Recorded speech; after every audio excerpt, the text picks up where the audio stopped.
is Papa Shango.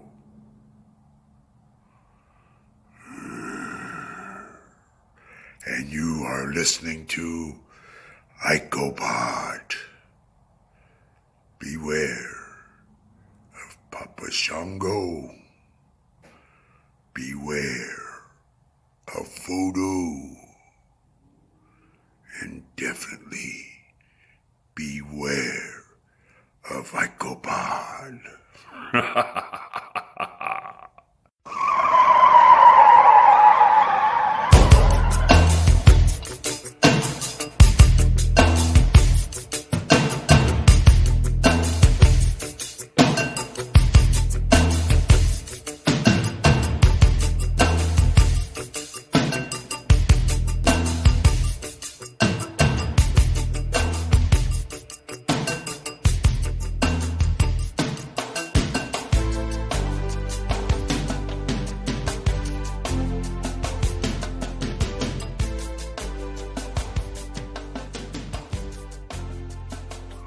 And we're back with episode 104 of Icopod. I'm Bob Collins Jr. With me, as always, is Austin Skinner. Austin, how you doing down in Orlando this week?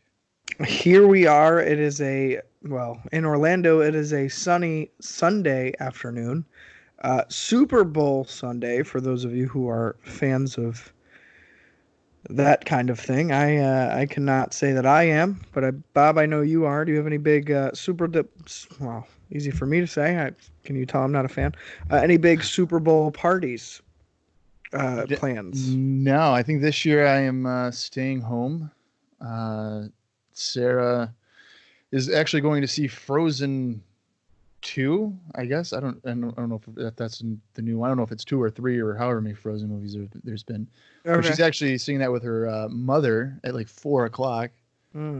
So if I had to guess, she won't be here for like the first quarter or so of the game. But no, my plan is to stay home and just watch it, considering now my hours at work have been switched to 4 a.m. to 1 p.m. Right. I can't really afford laid out, adventures anymore. So, which I don't mind. I mean, I still, like last night, I went to bed at like 10 o'clock or so. Mm-hmm. I didn't work today, but my sleep in now is 7:30 a.m. instead of 2 p.m. So, well, I guess in a sense that's good. Yeah, you're not sleeping the day away. Right. It's funny because in years prior, Hogan 98 Money and I would have ironic Super Bowl parties because, of course, neither of us are football fans. But we'd literally get people together to watch the commercials and just eat a lot of food. So we would do that. You are a Bengals fan. Yes, I am. Because of Flying Bryant. Correct. As well as I do like their uniforms the most. So that qualified to me liking them as a team. Yeah, that's pretty much how it worked out for the Minnesota Vikings and myself. And that's really bit me in the ass. My lifetime hasn't been really all that fun. Yeah. So there's that. Now you guys kind of know the timeline when we are recording this. Actually, as of late, we're not that far behind as far as like tape to live. So you guys are kind of right on course with us as we move on through 1994, late 1994. And potentially that could be the case moving forward because of my work schedule changing. We could do it any day of the week instead of just one set day. Exactly, which is what I was going to kind of, open up to, because now it was to the point where, as our regular listeners know, we were kind of not handcuffed, but handcuffed to recording on Thursdays. That was Bob's days off, and it just happened to work with my schedule, so we went with the Thursdays. More recently, with Bob's schedule opening up and me pretty much being free anytime after 5 p.m. during the regular work week, we may be switching it to Tuesdays, or really, if we need to, moving and being flexible, which will be nice for both of us since we both are in committed, enjoyable, spontaneous relationships. So we'll kind of see how it goes. Hopefully, we stay just as diligent as we have been. I have no doubts about that. And as we move later into 94, early 1995, again, we're going to be a little bit more, not aggressive, but just better about being on social media, interacting, and trying to grow our audience because, of course, we love all of you, but we want more of you. So that is personally my goal for the podcast moving forward. We did just update and add a throwback tee in our Redbubble store that I'm very proud of. And it's a little bit more subtle. So you're looking at a smaller logo, more of a classy look. So if you're interested in our previous logo, or even the one we currently have, we have all of those shirts up there and available in a couple of different styles for you. So definitely check those out. And there's no excuse not to buy one because it's tax return season. So you can probably throw $20 our way to support this ever lucrative podcast business that we're in. Yes. Way to sound really enthusiastic about it. Well, I didn't want to peek too far behind the curtain, but I wish we were getting the full $20. We get about 68 cents. So, we appreciate that, but fuck you, Redbubble, for taking all the money. Yeah. We're not going to go to Pro Wrestling Tees because, we're not that big yet. Right. And the whole thing is we did look into it. It's about $200 to list your store on there. Which is fine. Like, it's not that big a deal, but I'd rather, first of all, get a couple more designs under our belt for shirts, and just be a little bit bigger. That way we can reach some more people. So we'll get there. For now, Redbubble is completely fine. Although, again, they take majority of the profits, but, yeah, support us on there. Yeah. This week we are still basically in the same week of 1994. You're probably wondering, what the hell are you talking about, Bob? Well, the last 3 episodes or so have all occurred within 4 days of each other. Yeah. We had Sunday Night Slam, which would have been on a Sunday. Then we had Monday Night Raw on a Monday, and then we had Survivor Series, which was last week's episode, which took place on a Wednesday. And now this week's episode, we are going back to Madison Square Garden for a live watch of a house show fan cam that took place on November 26th, 1994, which would be a Saturday. So once again, we're not going to have any observer notes or syndication or house show notes because we are still in the same damn week of any kind of events taking place. But so next week, we'll have all those things. I'm sure the observer notes what happens on this show because there is one pretty big moment here. I haven't looked at the card, but I am aware of what is going to be transpiring for at least one of the matches. So that'll be kind of interesting to see your reaction to. And then we'll also probably have various syndication and stuff like that starting again next week. And then pretty much after that, I think it's like 2 or 3 sit downs. And then we're right into 1995. Yeah, that's crazy. Right around the corner. And of course, we know we've talked about it before with 1995. Come the spring of that year, it's a pay-per-view every month. Mm-hmm. So we're not going to have wide gaps of footage to go through. And of course, the plan still is for Hogan 98 Money to be joining the podcast as we venture into 1995.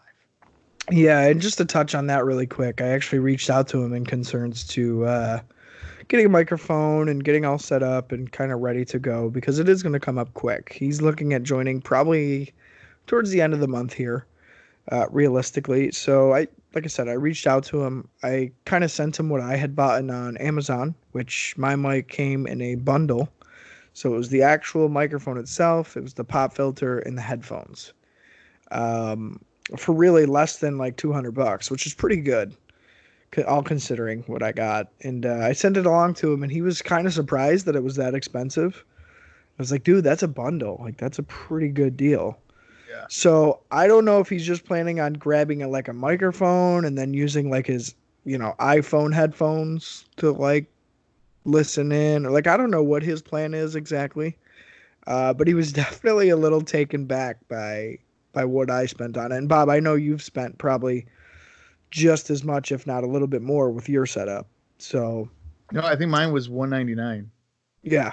Right. So stand and everything. So yeah, so right around $200 for all the stuff that you can get. And I think that's a fair deal, especially with the quality and stuff that we have. I mean, it's not professional level, but it's pretty fucking good in my opinion.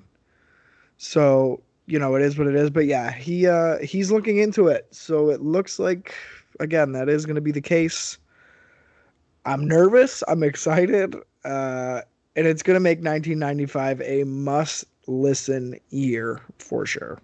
Absolutely. I can't wait to do it. But first, we got to finish 1994, and we have to get through this damn house show. Now, you may be wondering, oh, how can I watch this? This isn't on the WWE Network. That's right, it is not. But it is on the good old YouTube. So if you type in WWF MSG 1994, for instance, you will see the January 1994 house show that we had done earlier this year. And then you'll also see the good old November 26, 1994 house show right underneath that. The time for this is 1 hour, 58 minutes, and 32 seconds. There is one match that is missing from the event, and it is between the Bushwhackers, and I want to say it was the Bushwhackers and Heavenly Bodies, or Bushwhackers. Well done. I'm not heartbroken about it. I would rather not see the Bushwhackers wrestle anyway. So they were probably taking a piss during that match, so they didn't record it. You know what? That would not surprise me at all. Yeah. So I will count down from 5, and then we'll just hit play and we'll get going. There's I'm not going to have any audio going because, like I said, it's a fan cam. There's no real commentary. Maybe the fans would be saying something. Right. Kind of rendered useless there for the most part. So here we go. I'm going to count down from 5.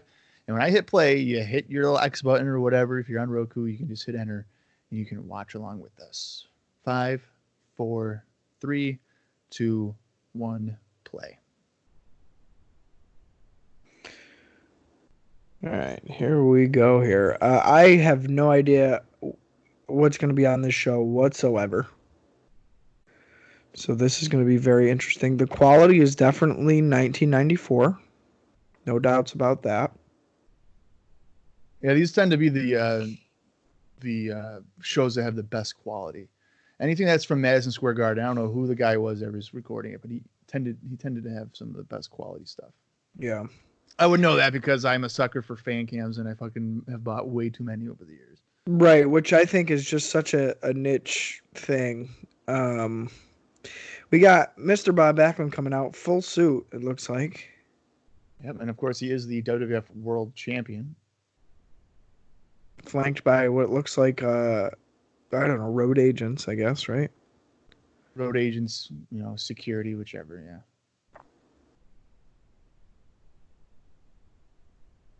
He defeated Bret Hart at Survivor Series thanks to Owen Hart tricking his mother, Helen, into throwing the towel into the ring.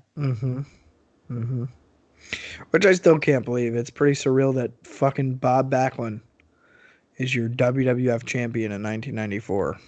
Yeah, the new generation. We're young. We're hip. You ain't going to see these old guys in the ring, and then here we are. Right. 45-year-old Bob Backlund. Speaking of Bob Backlund, I had actually sent you a text message about this. When I went to the Northeast Wrestling Show in Waterbury, Connecticut, Mr. Bob Backlund was there, and he actually put the crossface chicken wing on one of the local guys there, and the crowd absolutely exploded for it. That's insane. That is so funny. I thought it was absolutely hysterical because here I am watching his 1994 stuff, and then here in 2020, yeah, people are just eating it up. Still getting booked. Not recently, but within the last couple of years, Bob Backlund attended a Syracuse Crunch Game, which is the local hockey team in Syracuse. Hockey's a big thing there. He attended a game and he was doing meet and greets, and I walked by because, of course, I'm not meeting Bob Backlund. But I walked by and overheard that he was not going to sign the autograph unless you listed like all 10 of the first presidents of the United States or something like that, which I thought was pretty funny. He's requesting this information from you, and if you can't answer, no signature. I think his thing has been you have to list the presidents in order or something like that. Yeah, something like that. So that was the gimmick here. Right. I think here for the first 5 minutes or so, it's just Bob Backlund talking. Well, it looks like have yet to lift the microphone up to his mouth. They must be booing the shit out of him. I think he's getting some really good heat. Yeah. This ring looks very indie. It looks like a shittier, smaller WWF ring. There was one time I was watching a show, what was it, a house show from Indianapolis from like 92. Yeah. And I swear to God, the ring looked like it was a sandbox shape. Like it was tiny. It was like the natural disasters against the head shrinkers, and I was like, "There's no way these guys are like fitting in this ring and running ropes. Like they're so tiny." Yeah, this one's looking kind of tiny. And it looks like Bob Backlund is saying, "Screw this! I'm walking out of the ring." And I'm sure the fans are like, "Thank God that he's leaving." Do we know the attendance for this show, or? I can look that up without spoiling anything for myself here. Let me just do that real quick. I'll go to the history of WWE.com. If I had to guess, I mean, it's what, Thanksgiving weekend. I mean, you might be able to get a decent amount of people there. Yeah. Oh, Bob's come back into the ring and grabbed the microphone. All right. So, all right, take a guess on how many people attended the show. 2,000. I think 2,000 people were at Madison Square Garden for this. 2,000. 1,500. Ridiculous. If that ever happened, they would never even be here ever again.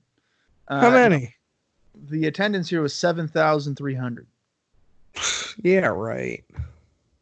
Yeah. It's Bob Backlund, the champ, dude. 2,000 people max. So here's the thing. So Fink here announces at one point, I think it might have been before Backlund came out, that Bret Hart was originally scheduled to wrestle on the show, and I believe it was supposed to be against Bob Backlund. Mm-hmm. But he would not be appearing on the show due to injuries sustained by or in his match against Backlund. But he would return on January 16th, 1995. So. Oh, so we're not going to see Bret for a while. Correct. That appeared to be the case. Oh wow. Despite Backlund's protests, so this is pretty much what is going on right now. Despite Backlund's protests, he would, in fact, face Diesel in a non-title match later on in the show. Oh. Okay. That's pretty ballsy there, Bob. Yeah, and this is moments later, an official came ringside and corrected Finkel that the title would be on the line. And this prompted Backlund to confront Finkel and protest before returning backstage. No. That is pretty much what is going on here. He's probably belittling everybody. And then that is what is likely transpiring. And the match that was not recorded was Bushwhackers against Well Done. So. Oh, okay. Yeah. I'm just trying to process what I believe to be what this show is. Yeah. So. Okay. It's a new era, my friend. This is the beginning of maybe the true beginning of the new generation. Wow. Although that had been promoted as recent as the night after King of the Ring. Well, so we were waiting till November. Yeah. To maybe do that. But. Okay. Interesting. So this will be quite the show then to get through. I can't say that I'm heartbroken about the Bushwhackers. Yeah, anybody that's heartbroken about that. Wow, Bob is just really buying some time here. Yeah, we're going on 7 minutes and 23 seconds of Good Lord. Bob Backlund still in the ring talking. Fink is this. You can look at Fink here in the bottom right corner of the screen. He is just like, come on, dude. Yeah, he's ready to be done with this. If there's only 7,300 for Madison Square Garden is pretty small. Yeah, no, for sure. So I mean the upper levels maybe full because that's your cheapest seats, but right. The middle bowl is probably wiped out. Like there's probably nobody there. Yeah, I can't even tell. Well, because this guy looks like he's pretty zoomed in, but I can't tell if this is going to be kind of a mid-level seat or if he's kind of up there and really, really zoomed. I can't quite tell. I think he's in the cheap seats. Yeah. His hand had to be pretty fucking tired holding this camera all this time? Yeah. Because there's no way this dude walked in and set up a tripod and is recording this shit. No, there's been many times where, these guys will talk on the tape here, and they'll be like, "Oh, my battery's running dead." So they had to probably have an extra battery to For sure. keep it going and stuff like that. In '94, you're talking about the big boys, the big handhelds. Yeah. All right, Backlund has handed off the microphone to Fink, and maybe this is finally him leaving. Jesus. He's done it once before, and yeah, he is marching backstage, it looks like. So hopefully that means that we're moving forward with the show. Bob Backlund. I still can't wrap my head around it. The WWF World Champion in 1994. Bob, where are you at on... is Sarah a big meat eater? No, she is. She doesn't eat beef or pork. Okay. But she does eat chicken. Okay. Because my woman is a vegetarian. Okay. And I've been trying to broaden my horizons to her meals because, of course, I can. I can make that happen. So for the first time, I made my homemade pasta sauce last night. And she bought meatless meatballs from Trader Joe's, which is a popular grocery store, kind of a niche grocery store down here in Florida. In other states, of course. But meatless meatballs who's coming out here? That is going to be Quang with Harvey Whippleman. So it doesn't matter. Meatless meatballs in my homemade sauce, and then we did like meatball subs. So I put the sub in the oven, baked it with mozzarella cheese on top. Okay. And they were pretty good. They're soy-based, so it is a protein. They don't have much flavor, like seasoning. They're kind of bland, but with like my sauce and stuff, because I cooked them in my sauce before I baked them. I cooked them for 4 or 5 hours. Yeah. They were good, and I don't know. Vegetarian stuff always is weird to me because if it tastes and looks like the real thing, why not just eat the real thing? In my opinion. But I get it. Whatever. I've had a plant-based burger before. Not one for Burger King, but like an actual, vegetarian burger. And I thought it tasted pretty good. Well, I was just going to say, believe it or not, so have I. I've had a taste of like a plant-based burger.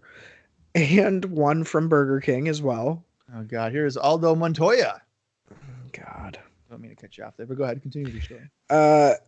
And yeah, man, they're not too bad. I could never be a vegetarian. I love steak too much. I love chicken wings. There's certain meats that I just really, really enjoy. Yeah. Pulled pork, I fucking love. But yeah, it's not too bad, and it's weird because I never thought I'd find myself eating that stuff. So shout out to all the vegetarians out there who are making it work. Yeah, you gotta try some. I've always been guilty of eating the same things and not really, expanding my horizons. But then you'd be surprised by how much stuff is actually good out there. Right. Here's a riveting opening contest. It's Aldo Montoya against Quang. Quang tried to go for the early advantage, and that backfired. Montoya doing some basic drop kicks and now a clothesline over the top to the floor. We haven't seen Quang in quite a while. Yeah, it's been a good minute here. Montoya with a slingshot crossbody to the outside. He's fired up, man. He must be taking some lessons from 1-2-3 Kid or something. Yeah. I'm not liking this look though of Mr. No. Don't understand the whole mask thing. The colors are not good. No. He looks kind of silly. If you're not aware of who Aldo Montoya is, he is the previous enhancement talent known as PJ Walker. Yes. He had defeated IRS in late 93, and then they never really followed up with it after that. He would also then go on to ECW in late 97 and be known as Just Incredible, and that's the persona that he has used ever since. But he got his first real exposure right here in the World Wrestling Federation as Aldo Montoya. I saw too recently he's been doing bookings as Aldo. Is that correct? I I don't know for sure. He might have done one as Aldo Montoya for like Shikara. Yeah. When they did like the trios. I could be way off on that. I don't know. Yeah, But I feel like might he have was done. doing some special bookings or something as him. Yeah. He blocked me on Twitter too. Yeah. Okay. So Bob's got that heel heat on Twitter. I do, man. Well, I mean, I feel I might have mentioned the story before, but I'll say it again. He was complaining about a booker canceling a show 2 weeks out. And I said, well, at least he gave you a heads up of 2 weeks. And he said, well, now I can't make $500. And then I didn't say it. I was thinking, who the hell is paying Justin Credible $500 in 2020 for an independent booking? That doesn't make any sense. Quinn just turned him inside out with a clothesline. Aldo had just tried to do some like lucha libre dancing on the ropes arm drag thing. He just got cut off with a clothesline there. But well, I guess it would have been 2019. That was when he blocked me. But yeah. I would not have ever paid him $500 in 2019 for a independent booking. And this is the same guy, and I don't mean to come across as a jerk or anything, but this is the same guy who has had numerous encounters where he's, drank too much alcohol and has made himself look like an absolute fool in front of crowds. Right. And he still gets booked. I don't understand it. Right. Yeah, a lot of, especially those ECW guys, a lot of those guys, I don't know, man. It's really hit or miss as far as if they're going to show up, what condition they're going to be in, what kind of match you're going to get, if even at all. I feel like the only one that's reliable is Little Guido. Yeah, that's a good point. Tracy Smothers. Meanie, too, I would say. Meanie, yeah. I don't know, man. It's really weird. It's weird how those old school guys end up turning out. Quang has been dominating this match for a good minute or two. Yeah, it was weird when he kind of like how he has him right now in a nerve hold, which is the Yokozuna special, I like to call it. Yeah. Like a couple minutes ago, he had it on Aldo, and just the way that the picture is on this, I didn't know if it didn't look like it was Quang for me. It looked like it was like Mo. Like he didn't have a mask on. I thought it was Mo. In it. They've done a character switch. Yeah, I was like really confused. But no, it's still Quang. He's still the same old guy. Yeah. Aldo is trying to get the 7,300 fans behind him. Judging by what we can see on the floor here, no one is clapping for him. No. And I was just going to say, I'm very surprised that there's that many people. What was that? It looked like he was going for like a leaping forearm, and he switched it to a sunset flip at the last second. Yeah, mid-flight there. Yeah, Quang with the big boot, and then he just did like a "what's up" type of taunt, moving his hands because he's not really a martial artist. Right back to the Yokozuna special. Fantastic. Jesus. Yeah, I mean, we don't know the full card for this, so we don't know what was really being advertised. I know at one point it was being advertised for a Bret Hart versus Bob Backlund match, with Bret Hart being the champion, and Randy Savage being the special referee.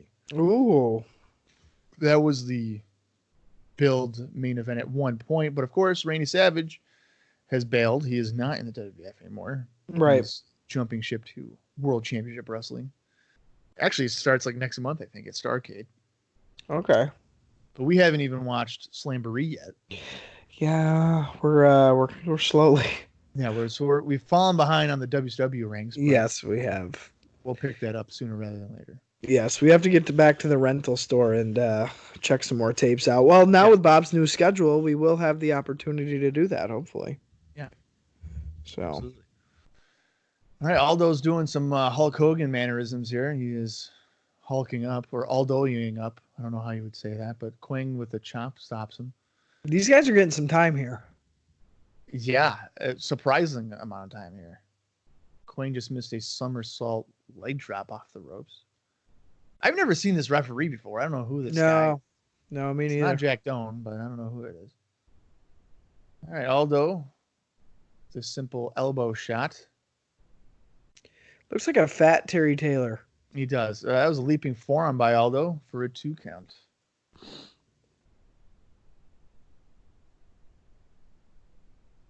The camera work here is pretty rough here. Aldo with a crossbody. It looks like off the middle rope for a 2 count. A lot of people still shuffling around, walking around, getting to their seats, Well, and that's probably why this match is on, because realistically, you're not missing anything. Right. Aldo with a very slow Hurricanrana. And that's a 3 count. Wow. What a finish. Scott Steiner would have been absolutely livid. Oh, he would have been pissed. I mean, that was not a great Hurricanrana. Or a Frankensteiner, I should say. Scott Steiner's probably going to murder me now, but that's... Yeah. We still need to, when you come down here, we still need to do the Shoney's and Ackworth, Georgia trip. Oh, yeah. To see old Scotty Steiner in action. The man that tried to pretend he was taking a cell phone call when we entered the Denny's. Shit, the marks found me. Ah, damn it. Speaking of which, are you fuckers coming down here for WrestleMania or what? No. Damn. I will not be. I can't afford it at this I want you to come to WrestleCon with me because there's so many things and people to meet and cool stuff. Well, you know I don't meet anybody. Well, I know that.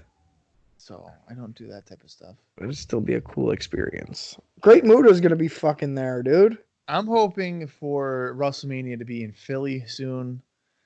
That's a 4-hour drive. Right. It's not rough.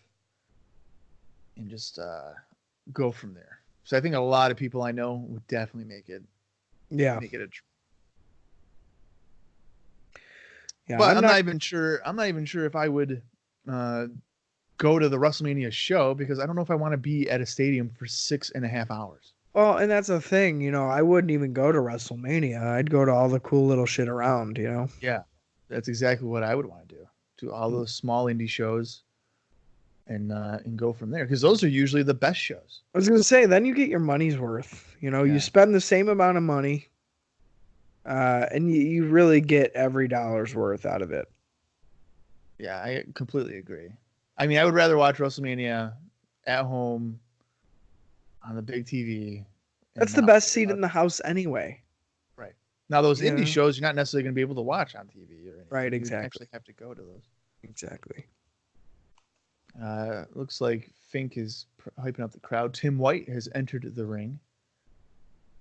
We're getting our next match here. I think this is where Fink is getting corrected about the match being non-title, and it's so if Bob Backlund comes marching his way back out here, I swear to God. I really hope not. He's definitely correcting people right now. We must be getting a pretty decent reaction because the camera is very shaky. Yeah, and he definitely was passionate about saying for the championship, I think. Yeah. So Fink is excited. We'll see what's up next. Son of a bitch. Oh, you were correct. Here we go. Seems furious. I hope he puts the chicken wing on Fink. The Finkin' wing. That would be pretty good. Yeah. Oh. He's actually leaving pretty quick. I thought we were going to get an attack there. He charged and then just gave him the microphone and walked out. He just storms out. Yeah. Having like a little temper tantrum. Typical Backlund. We'll see what's up next here. They really didn't put any money into the presentation of the house show back then. I mean, you're really getting like a basic curtain, basic railing. Yeah, I mean, even when they televised them on the MSG network, yeah, it was never like a entrance or anything. Actually, that entrance might be more a little bit fancier than back when they actually televised it. Yeah, it actually has lights on it. It looks like. Right. That looks like it's Jeff Jarrett. Yeah, Double J coming down to the ring. He's making his 10-step walk to the ring here. The only reason why I knew it was Jeff Jarrett so early is because no one walks with their fingers up in the air like that. Right. For an extended period of time. It looks like he's got his light hat on. The JJ. Yeah. Yep. Have we seen that yet before? I don't know if we have. I don't know, but it's got to be a cool entrance live. Yeah, I mean, I like Jeff Jarrett. I wish he was presented better. Yeah, I was just gonna say maybe in a different context, but you know, He's kind of got on the short end of the stick here. oh for sure, for Yeah. sure. Him and Bam Bam, I would say, are very similar in the fact that they come in your mind's eye, you see him as such a different way than what we actually get. Yeah, Jarrett, Bam Bam, Adam Bomb. Adam Bomb. Yeah. Kind of a bummer.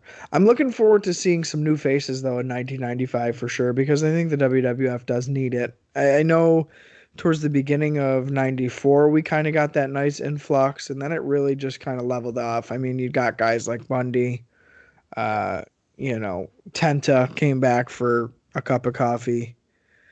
So just different guy, but kind of nothing of substance the last couple of months. So I am looking forward to some new blood in 1995. I kind of think they need an overhaul of their heel side. Yes. Yeah. Because, I mean, Yoko is seemingly written off television, and then your next top heel, I guess, is Bob Backlund. Right. And he's short shelf life, Sure. And then after that, it's Owen and Jim Neidhart or something? Right. And DiBiase's crew of guys. Like, I don't know. Right. There's not a lot of drawing power on the heel side. No. It looks like Jeff Jarrett is taking on the WWF Intercontinental Champion Razor Ramon. I'm down for this. Yeah, I mean, we saw this about 10 months ago. Right. When they wrestled on the January house show at the same venue. So who knows? Maybe they have better chemistry this time around. Yeah, and hopefully they'll get some solid time in too. Everybody presumably has made it to their seats and is going to be ready for this one. Yeah, this would be the true opening match for the live event here. And I got to tell you too, so the last couple of times that WWE made its way to Syracuse for some live events, I wasn't really interested at this time, man. And I know we joke and I know we talk about it. Would you go to the show? That sort of thing. I don't know. I think looking back with, hindsight being 2020, I would have wanted to be at a lot of these just for the sheer star power alone, the name power on these cards.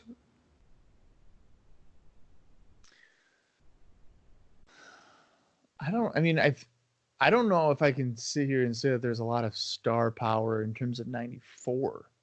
Well, as an example, take a look at, Razor Ramon versus Jeff Jarrett. Yeah. And that's compared to, you might see a Dolph Ziggler fucking, whatever match. Well, yeah. I mean, that's a good point. Well, speaking of present day live events, they're coming back to Syracuse on March 1st, which is a Sunday. And a group of buddies are going, and Sarah and I are going to go. Oh, you are going to?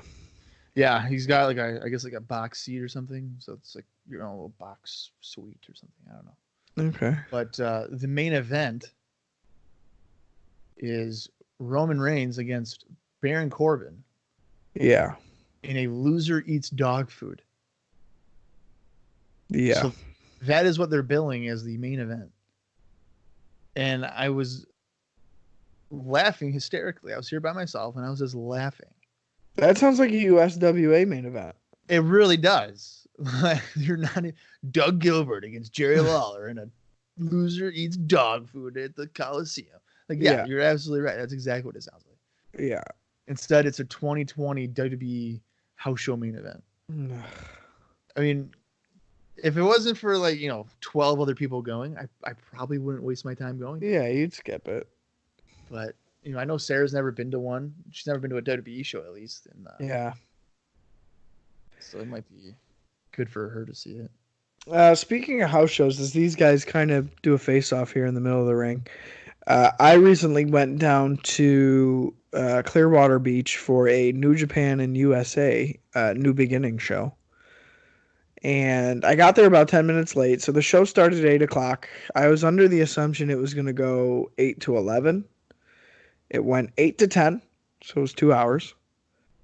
And I spent $80 on my ticket. Without knowing the card. When I went to the show and looked up the card, I was very disappointed because barely any Japanese talents were featured on this New Japan card. Yeah, I saw the results for it, and I was like, the only person I would really want to check out is probably Tanahashi.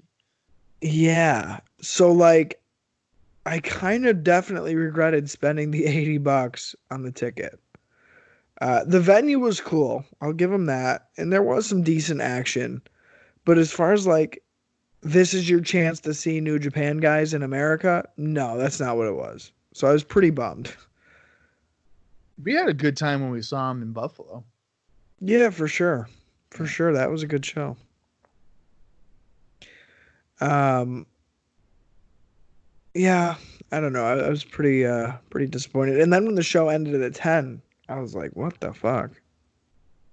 I mean, it was only like 6 matches from what I saw. Yeah, and they had to switch one because Ibushi was came down with influenza, which is, fair, but that's just one more guy off the card that you look forward to seeing. So kind of at a stalemate in the ring here. They're just kind of trading arm drags, one outdoing each other, taunting after the arm drag here by Jeff Jarrett. Yeah, Jarrett's pretty proud about it. He's laying over the top rope. And just pretty much saying that this is a cakewalk. This has been pretty freaking easy. Yeah. I wouldn't be opposed to seeing Ramon against Jarrett, like on a televised feud. No, yeah, for sure. Absolutely. I'm surprised that, we've seen them wrestle. Well, now twice that I can remember. Both times it's being at a live event. Right. No hype to it, really. Just two guys that are wrestling. Right. Although I think Jarrett has a lot of work to do to get like in the Intercontinental Championship scene. I mean, the guy really hasn't won any big matches or anything. Yeah, he kind of needs a little bit more solid footing underneath him for sure. Yeah. He's just pretty much taunting Ramon because he's gotten the advantage on pretty much everything. Ramon looks a little frustrated. Yeah, for sure. And you know what I never realized is that Jeff Jarrett isn't that much smaller than Razor, and Razor's a big guy. Yeah. Yeah, I remember. I mean, I've been following Jarrett in his USWA days since I've been doing a lot of reviews for that.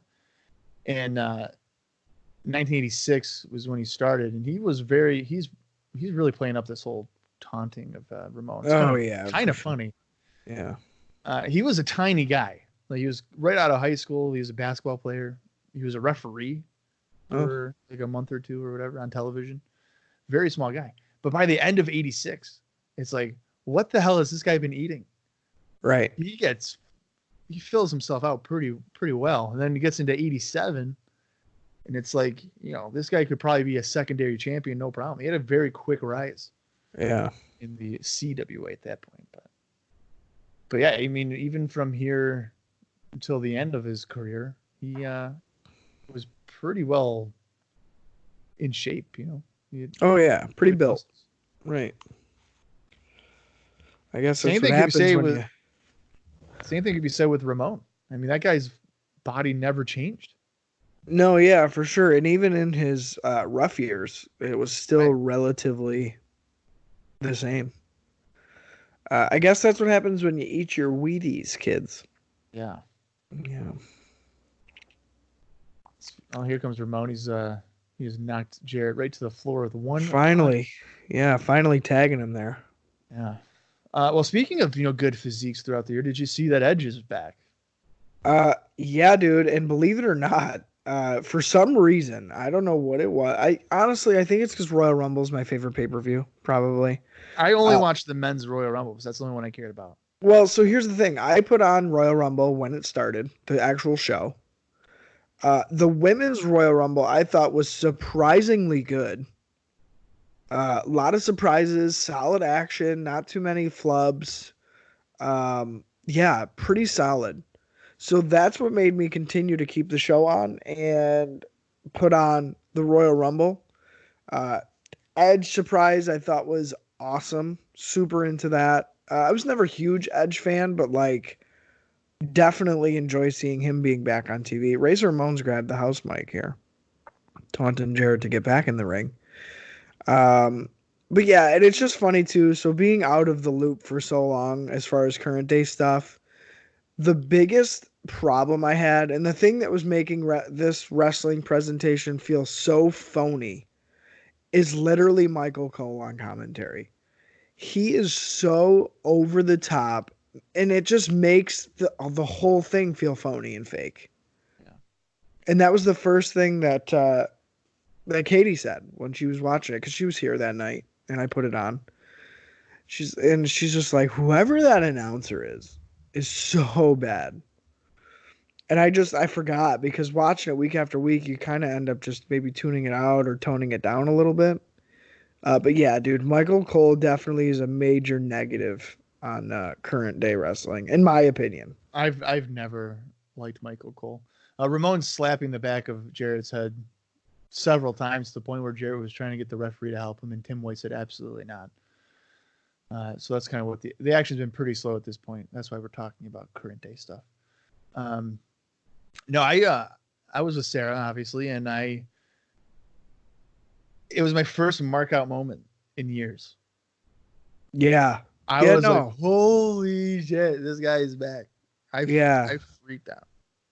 Yeah, and you know what, too? I think as he got into the ring and was hitting his spears and doing his moves, he was taking some bumps, too, and I was just very, very surprised at, like you mentioned, the shape that he's in, and his ability to move around and take bumps still. Well, I was pissed they missed the first spear. Yeah. Jarrett just hit like 3 drop kicks for a 2 count here on Razor Ramon. Yeah. But I was pissed they missed the first spear by Edge. That was some bullshit. Yeah, but overall, I'm pretty pumped. I think that's cool. He's going to be back for a couple of matches, not just the Rumble appearance. I saw that he's working a program with Randy Orton. Yeah. So that's going to be interesting. I think that's kind of bullshit, though. I mean, there's so many guys that Edge hasn't wrestled. And like dream matches you could do. And, and your first one is Orton. Like, give me a break. I understand the story behind it, rated RKO and all these things, but, you have Daniel Bryan, you have Roman Reigns, you have Dolph Ziggler, you have all these guys. Well, I mean, I think he's wrestled Dolph Ziggler, but regardless, it's been 7-8 years. Jarrett throwing Ramon into the turnbuckle. He just did an Insiguri. He's going to win the title right here. 2 and shoulder up. Jeff Jarrett's kind of been in control since Razor hit his first punch, so it's a little surprising to me. We are just under 37 minutes into this program. Okay. Today, just as kind of a side note here, as we break up the monotony of a headlock, I actually skipped out on swimming with manatees to be on the show here today with Bob. Why did you skip out on that? Well, because we live in Florida, and really during the late winter / spring months, in the local springs here around Florida, Central Florida specifically, manatees come in from the ocean to warm up for the spring, and there is hundreds of them, up to, a couple thousand of them. And you literally get on a paddleboard and you paddle it out, and they literally swim underneath you, and you swim with them. And it's in a natural habitat, and it's not regulated. So, anybody can kind of go and do it. It's really cool. The water is freezing though. And I'm feeling a little bit under the weather. So to say that I chose the podcast and being warm on my couch would be an understatement, because yes, that is what I chose. So I'm surprised that that's like safe. Yeah, they're like a relative to the dolphin. So they're very docile. Like they're not going to attack you. They're not going to like steal anything from you. They barely even interact with you really. Um, but yeah, they're huge. They're massive creatures. And they're very famous down here in Central Florida. So you'll see like manatees on license plates. And like save the manatees is a huge thing. So yeah, it's like a big thing down here. It happens every year. You know, some years are better than others, but it is pretty cool to kind of see and do that. And who invited you to go do that? Well, Katie's Mrs. Outdoorsy, so she goes every year, at least a couple times a year. Um, but I've gone to the springs and seen the manatees before, and it's amazing because the spring water is so clear, you just see right through to the bottom, and then there's these giant creatures in the water. But yeah, she goes every year. She just has a couple paddle boats. Or paddle boards. I'm sorry. She'll go out on the water and spend the day out there. But it's pretty cool, and I'm sure it won't be the only time she goes this year. So I will most definitely be attending probably later in the calendar year. Yeah, I don't know. I've never even heard of that. Yeah, it's super cool. Jarrett had just kept control for the entire conversation there with a headlock, and he just dropped Ramon with a swinging neck breaker for a 2 count. Yeah. The action here has been very, very slow, not very strong with the excitement here. You would almost think that Jeff Jarrett was turning into IRS with his choices of offense. Yeah, and I hate to say it, but I'd almost say that there was more action in the Montoya match than this. So, you know, I would agree with that. I think Aldo certainly was putting forth the effort to do some high flying things. Jarrett here is coming off the middle rope to just punch Ramon, so he's not really doing any high risk maneuver. He's just jumping up off the middle rope to deliver a strike, which Ramon obviously sells as if he's knocked out. Yeah, but no, I would agree with that. And I think Quang, it's an awful character, but I like the whole martial arts thing. I do. I like the whole, kicks and whatever, because like 1 2 3 Kid does that, and 1 2 3 Kid does it very, very well. I was going to say, so here's the thing. The difference is pretending you're a martial artist or actually having the skills to be a martial artist. Right. So I like the sentiment. I like the use of martial arts in the ring. I think even before this time, Ricky Steamboat's a great example of some solid martial arts moves in a ring. But yeah, to me, the Quang thing doesn't come off as genuine at all. So it almost negates the fact that how dare you do that? It's just like you're making a mockery of it a little bit. Yeah. Does it help with the overall match that you're attempting to include that stuff in? Sure, of course it does. But in the end, is it getting you over, martial arts over, or your match over? Not really. If anything, it's putting a Band-Aid on 12 different leaks and hoping that you don't have any more leaks. Right. Jarrett just countered the Razor's Edge by backdropping Ramon over the tops of the floor, and he just delivered a right hand on the outside of the ring to keep control. That seems to be a constant in Razor Ramon matches, where if he gets behind, it's because he gets backdropped to the floor. Yes. Razor's Edge here. He just countered a cross body with the 2 count, but Jarrett keeps control with the clothesline. Looks like action's starting to pick up a little bit. Yeah, they're going into some quick pins here. And a headlock is again applied. The one thing with Razor matches, and really Scott Hall matches in general, I can never buy Scott Hall as an underdog. Yeah.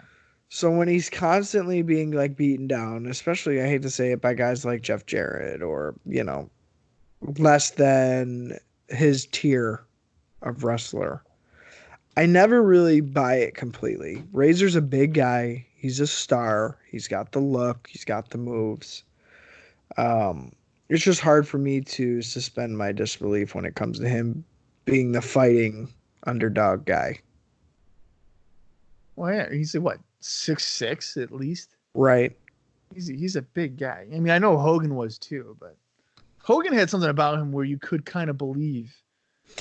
Hogan had a vulnerability about him. Yeah. He had that. There was that missing piece of the puzzle was there with Razor. It's hard to feel bad for Razor because he looks like such a badass, and it's like, no, dude, this come on. Yeah. Razor just dropped Jarrett with a back suplex. He goes a dramatic one-arm pin attempt, and of course Jarrett kicked out. They're doing some interesting sells here on arguably basic moves. Yeah. Today you wouldn't really see a guy sell a back suplex as if it was death. Right, and like a double down for both guys. Razor firing off with some right hands here. Yeah, he is. Razor, I'm telling you, I say it all the time. Some of the best punches in the business. Yeah, he does. He does have a good punch. Jarrett is asking for a timeout, wanting to be friends here with Razor Ramon, and he just dumped Razor to the floor again. Our cameraman is having a seizure or something. Because, getting some shoddy work here. Yeah, he is just loose with the camera, but he's doing a fairly decent job here. Must be the guy who filmed Royal Rumble 2020 this year. Yeah. Kevin Dunn's directing. Yeah. They are trading right hands on the floor. Tim White is counting at a very fast rate. Yeah, he is. Which makes me think we're going to get a count out here or something. Jarrett just tossed Ramon into the ring post. Jarrett gets into the ring, and that's a count out, my friends. Wow. Jarrett has won the match by count out. However, that does not mean he wins the championship because the title does not change hands on a count out. I can't believe that was the finish we got. I honestly was expecting Jarrett to control a lot of the match, Razor to fire up and get a clean victory over him, to be honest. Well, you know what? This probably means that we're getting a program between these two. I'm not against it. Because they don't want to have, I guess, Jarrett lose clean at this point. So if you're doing a count out finish, it kind of gives a reason for a rematch at some point here. Yeah, I am very surprised to see that. Just a time check here. We're at 45:33, 34, 35, 6, 7, 8, 9. About 45 minutes in. Yeah. I think Fink is now explaining to Jarrett that he did not win the championship because you don't win it by count out. Yeah, he's furious. Yeah, Jarrett is not thrilled with this.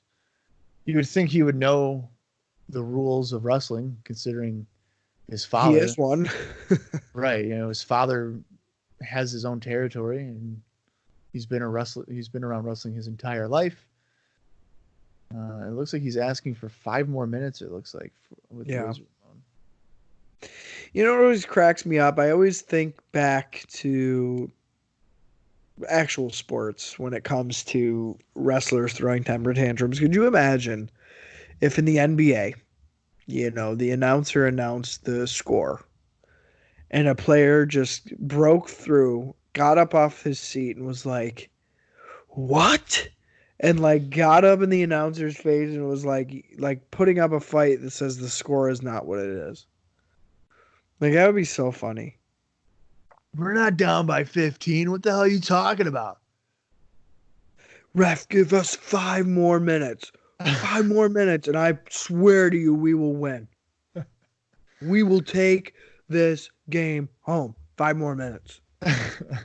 Come on, guys. You want to see 5 more minutes?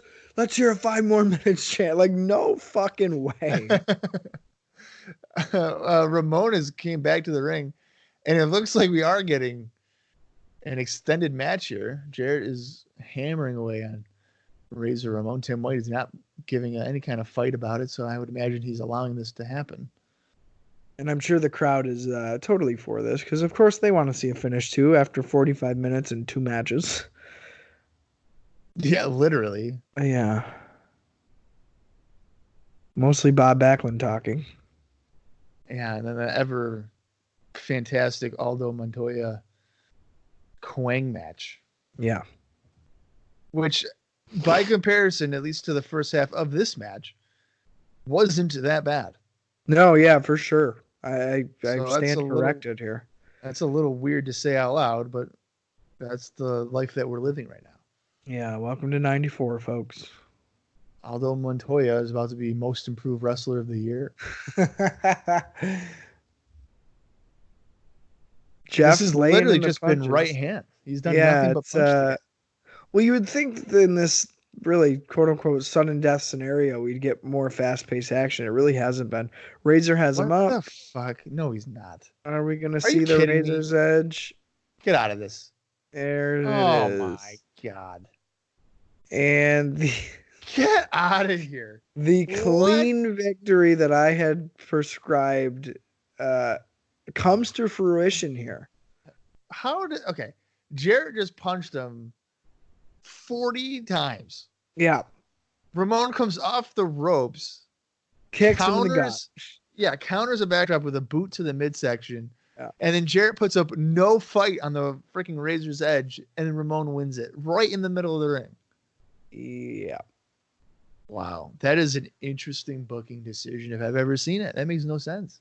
And mind you, Razor was flung into the ring post and got counted out literally not even 5 minutes. Shoulder first, so he's not selling the shoulder at all. Right.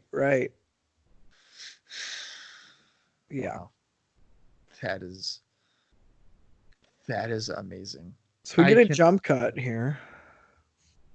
Yeah, that was a bummer. I was okay with the count out surprise Jeff Jarrett victory on that one.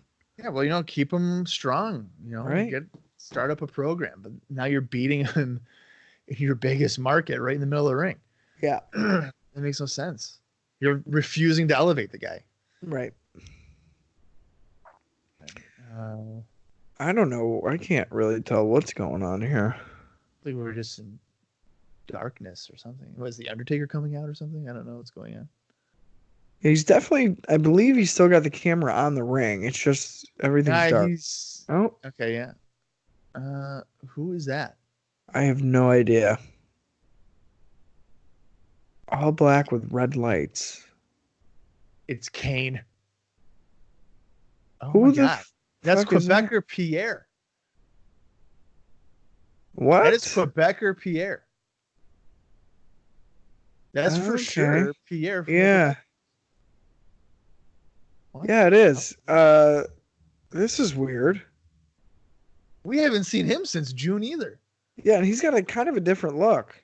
Yeah, he's got longer hair. Yeah. Came out with the glasses on. He's got he does look a little bit thicker. He does, yeah. Well, let's see who he's fighting here. Whoever this is has got some lights going for sure. Oh boy. This would be Mabel and Oscar. Speaking of thick. Making their way to the ring here. Some members of the crowd visibly dancing in the front row. So that's a good sign, I guess. But again, where are they most over? In New York. So there you go. Yeah. They, by meaning men on a mission.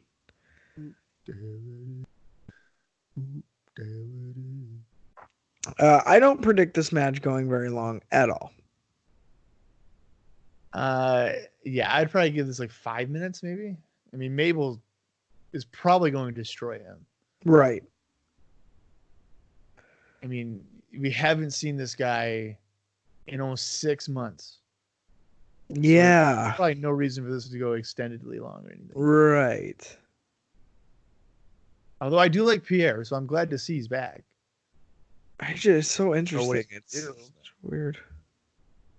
Weird choice. He just must have been available. He's just been hanging out. Yeah, give me a match tonight. Hey, Pierre, you want to come over and do a job for Mabel tonight? Yeah, I guess. I ain't doing anything. Oh, yeah, look at that. Even Pierre's doing the little hand motion. Oop, damn it. Pierre's a fan of Men on a Mission. Yeah, dude. Well, these guys actually wrestled at WrestleMania 10. They had there you go. Tag team match. Quebec against Men on a Mission. In the same venue. So it's so weird to think that we'll be going on WrestleMania 11 here pretty soon. I know, man. Who would have thought that? Literally. I can, as Mabel tossed to the floor. It looks just threw him to the outside. I can honestly say that WrestleMania 11 is probably my least watched WrestleMania. I can't really think of one match in particular that I've seen more than maybe once. So I think for me, there's at least two that I've seen more than once. But I'm with you on that, where I haven't really ever watched WrestleMania 11 out of any true desire to watch it for any purpose. Yeah. Mabel just did a back suplex. So again, Pierre is selling it like he just got a concussion. Which he might have. Very well could have. I mean, Mabel's been known to not be a very safe worker. Correct. So, I mean, he's injured plenty of people. And I love Mabel. I have his action figure. You do. I sure do. Very proud of it. I'm looking at it right now. I also see, Bob, that you have quite a bit of artwork hung up at this point in your apartment. Oh, yeah, I do. I'm a big supporter of Hale Haney. Yeah. Go get his work on Etsy. But I did. I got some more stuff. Some of the stuff I have right now, I'll just list it off real quick. Is I got his AEW roster piece. Oh. Which is really, I like it. It's right next to my television. Yeah. I've got, the battle of eras of WCW and WWF. So it's like probably like early 90s and then like the Attitude Era. They're facing off against each other. Yeah. I got those next to each other. That's pretty cool. And I got transformation pieces. Mabel's did a Samoan drop on Pierre, and Pierre shockingly got up really quick. Yeah. He sold the backtrack more than he just sold a Samoan drop. All right. Correct. Yeah. That's a little baffling. I got transformation pieces of Hogan and Savage. Mm. And then Mabel just did a backdrop too. I got another transformation of Steve Austin and Scott Steiner. Yeah. And also the Many Faces of Madness, which is, I believe, 50 different outfits of Randy Savage and whatever. And I also got a ECW roster. Oh, I saw that one. That one looked really cool too. Sarah recently purchased her own little painting thing of the Golden Girls because she's a big fan of them. Very nice. Very nice. We hung that up. That way it's not all about me. Right. Right. I gave her one little section of a wall. There you go. See, that's all about generosity in the Cowling household. Yeah, I didn't have to do it, but I did. Right. Right. I was actually on his Instagram last night, the same artist that you've purchased from. Yeah. And he's got some cool freaking pieces. One of them was the Eddie Guerrero Rey Mysterio Halloween Havoc match, 1997, which looked really, really cool. He's got a full cruiserweights piece with like WCW cruiserweights, which is really cool. And even some game ones. There's Mortal Kombat guys, Street Fighter stuff. So some cool stuff on there. I have been considering maybe getting some pieces myself. So we'll see what happens. Pierre just dropped Mabel throat first over the top rope to counter a vertical suplex. Now he's splashing down on his body to kind of maintain control. Hale Haney, if you guys want to look him up, it's HALHANEY. If you Google it, it should pop up right there for his Etsy account. Right. And it's also that for Twitter and Instagram. He's a really great artist, and he gets his stuff out very quickly. Like I ordered it on a Tuesday, and I think I got it by Friday. Wow. So, very quick turnaround on that stuff. But like what you said, there's a lot of different pieces that he has that I still want to get. There's one with WrestleMania 8, Savage and Flair that he's done. Oh, yeah. Is freaking phenomenal. It's really, really good. And like the WCW one that you mentioned about the cruiserweights, he was doing a Bulldog transformation for his daughter. Oh, so that'd be pretty cool. Pierre just did, I think, a missile dropkick onto Mabel for a 2 count.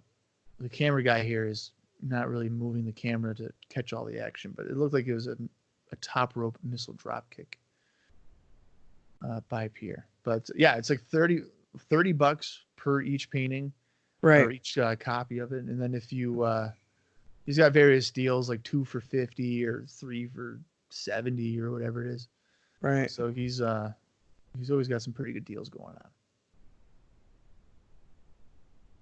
Pierre's kind of taken over here with some punches and This is baffling. Yeah. Working Mabel down here. Maybe Pierre's coming back and he's going to be a top heel. Who knows? Could you imagine? Oh, okay, Bob Backlund's the champ, so I guess anything's possible. Yeah, anything is possible.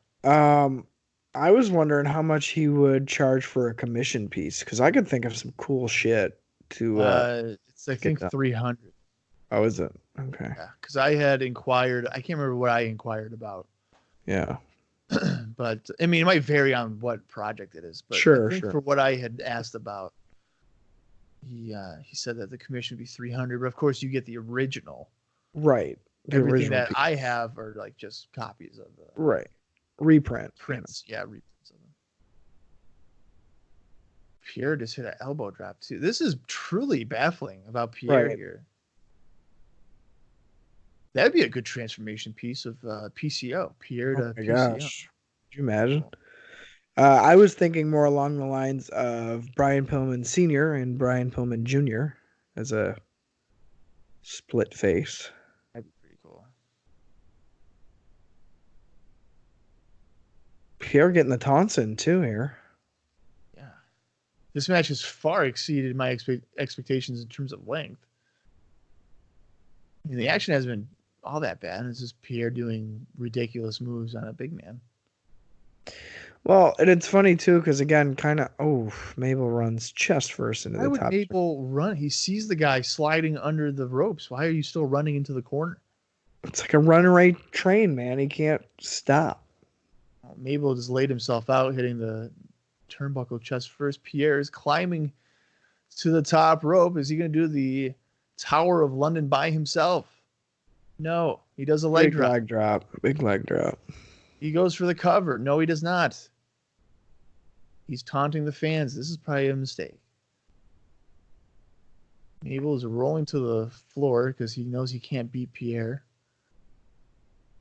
Pierre coming off the ropes. Oh, what the hell? A somersault dive just took Mabel out. Again, what is going on? Yeah, again, more action than we saw in the Intercontinental match. I like that. I like what I'm seeing, but I'm just confused as to why I'm seeing it. Yeah, and these guys have gotten, again, some time here. Yeah. But, like, what the hell is Pierre doing? Right. This guy is hitting somersault dives to the floor on Mabel. And Mabel took the bump. Yeah, he has tapped into Virgil's moveset here. Yes, he has. Virgil is probably in the crowd pissed. Yeah. Virgil's doubling. Virgil's probably like, this guy stole the moves I stole from Sabu. Right. So Virgil's doubling as the hot dog stand guy up in the rafters, and he's probably pissed right now because the reaction's probably pretty big for some of these moves. Yeah. Mabel, I think, just tossed Pierre into the ring steps, and now he's got Pierre begging off in the ring. Mabel is fuming. And he's doing his best Razor Ramon impersonation with right hands. Oh, another big back body drop for Pierre there. Now he's doing a Quang impersonation. What the hell is this? He does it as spinning heel kick.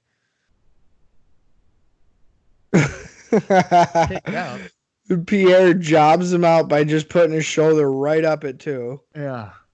That's funny. I don't know why Mabel's impersonating so many different people on this show. I don't know what's going on here. This is a very bizarre matchup. Pierre just got tossed to the corner. Mabel, Stinger splash. There you go. Oh my God. What is he doing now? Is he going to do a Rick Steiner Bulldog? Get out of here. We're going to get the Steiner Bulldog off the ropes. The middle rope is going to collapse. What is this guy doing? There's no way he can reach him from there. Blockbuster? Oof. No, he just killed him with a middle rope crossbody. And that is good enough for the 3 count. I would say, Jesus Christ. Okay, so that's been the best match so far. Yeah, I'm very surprised. What in the hell was that? Oh my God. I cannot believe that. Pierre looks like he's been turned into a vegetable as he's selling on the mat here, just not moving. What the hell? Why did I enjoy that so much? Because that shit actually happened. But Pierre was doing somersault dives to the floor. Mabel's doing fucking spinning heel kicks and jumping off the second ropes. God almighty. What is this is nuts. Oscar's in the ring wrapping it out. Well, and his rap is about whoop, there it is. That's probably all he is saying. Oscar just went the wrong way with Mabel holding the ropes. That's infuriating. Probably won't see Pierre for a little while. Yeah, I mean that. After he just got murdered. Yeah, that was literally. I don't even know what to say. That was incredible. It was bizarre. It was a bizarre match. That was so bizarre. So I'll do another time check here. We're about an hour and 3 minutes, 54, 5, 6 seconds in. Still got about 54 minutes to go. We've only seen 3 matches in the hour that we've been allotted. So we will see kind of how we progress forward here. I am expecting some sort of squash match, I would assume. If not another maybe a tag team match, and then the main event. Yeah. What were you saying? We have how much time here? About 54 minutes left. 54 minutes, yeah. So that would probably be. Let's see. We got Diesel Backlund. Right. And then, yeah, you probably at least 2 more. I would think 2 more, yeah. 3, yeah. Here comes Bob Backlund. Speaking of the devil. Jesus Christ. This is a lot of Bob Backlund. There's a lot of Bob Backlund. Although he is in his wrestling gear for this, so we'll see. This would appear to be the match, I would imagine. For the Garden, I feel like they've always had this weird thing of putting the WWF Championship match like in the middle of the card. I was going to say, is this not going to be the main event tonight? I don't think it is. Okay. There's been many, like even in the 80s, like when Hogan was on top. Right. And the running joke, and it might not be a joke, it might be fact, is that Hogan preferred going on in the middle of the card. That way he could go to the hotel and get room service. I don't know if that's true or not. If that's like a joke or something, but that's, I guess, an urban legend. But right. Yeah, oftentimes it would, I guess, just be in the middle of the card. Weird. Like, for instance, I reviewed a Philadelphia Spectrum show from 1989. And Okay. Hogan wasn't the champion, but he was the main attraction for the show. Sure. And he was wrestling Big Boss Man. And they had their match in the middle of the card. And the crowd ate it all up. And then everything after that, nobody cared. Sure. Yeah, sure. You know, it was like Rockin' Rebel against Sherry Martel. And then Hercules against King Haku. And then Demolition against Powers of Pain. And not a soul in the crowd gave a shit about any of it. Right. And I was thinking to myself, this is why you don't put Hogan on in the middle of the card. Because nothing matters after that. It's kind of how I feel like here. Really, anything after this is just extra. Yeah, I'm gonna grab another drink here real quick as Backlund is just taunting the crowd, which is, it's funny. We've been watching this for an hour, and it feels like 35 minutes of it has just been Backlund taunting the crowd. Correct. Yes, correct. So we are only technically 3 matches deep. This will be the start of our 4th one. And like Bob and I have said, it's been a lot of Bob Backlund. The camera work is, again, kind of shoddy here as they keep skipping where he's running to taunt in each corner. Again, he being Bob Backlund in the ring with the championship. But yeah, a lot of Bob Backlund, maybe to really sell us on the fact that he's not a nice guy, I guess. Like they want us to be sick of him. Maybe that's the idea here. If that's the case, it's definitely working. Because, again, we've seen just about as much as you can of Bob Backlund here tonight. I stepped away for 10 seconds hoping that Backlund wouldn't still be on the middle rope, and yet there he is still on the middle rope. Right. Exactly. This is incredible. No wonder only 7,300 people attended the show. Which for you, though, is way higher than anything else. I mean, it is 94. I was expecting like 2,000. Oh, here,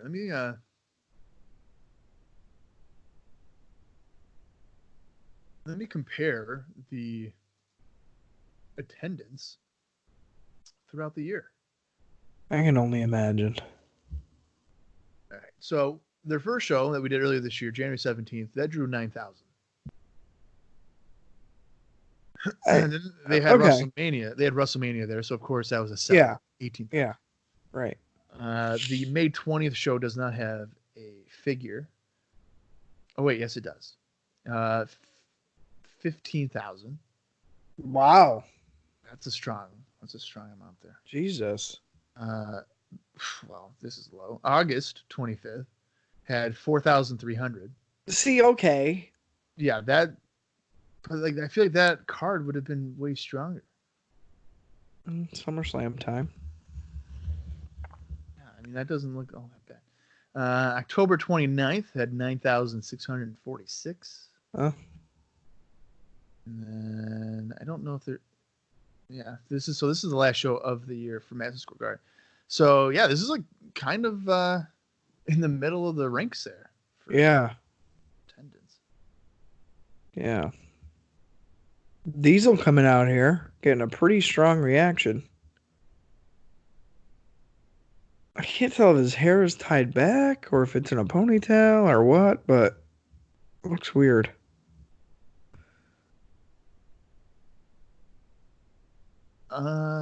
It looks like it's cut.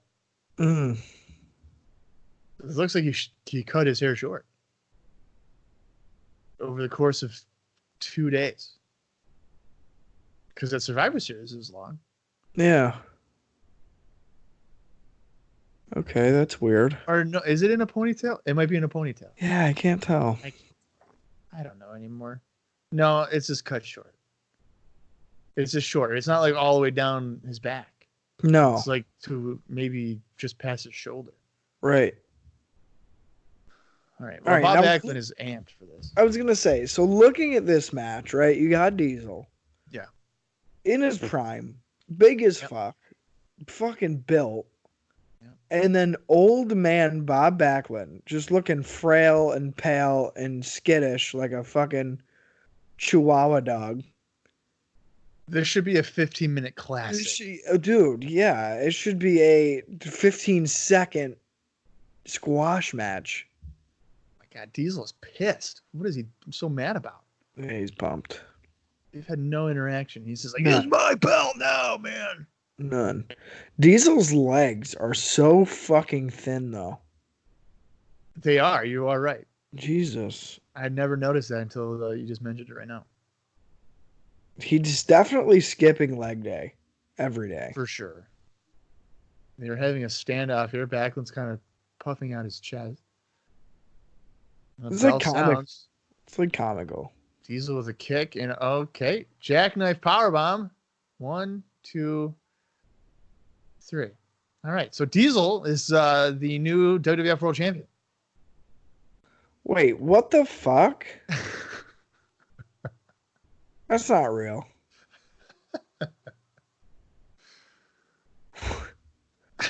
Wait. What the fuck? They got pyro. Where the hell did pyro come from? Are you shitting me right now? What the hell is this? They're doing pyro for a 15-second match? Yeah.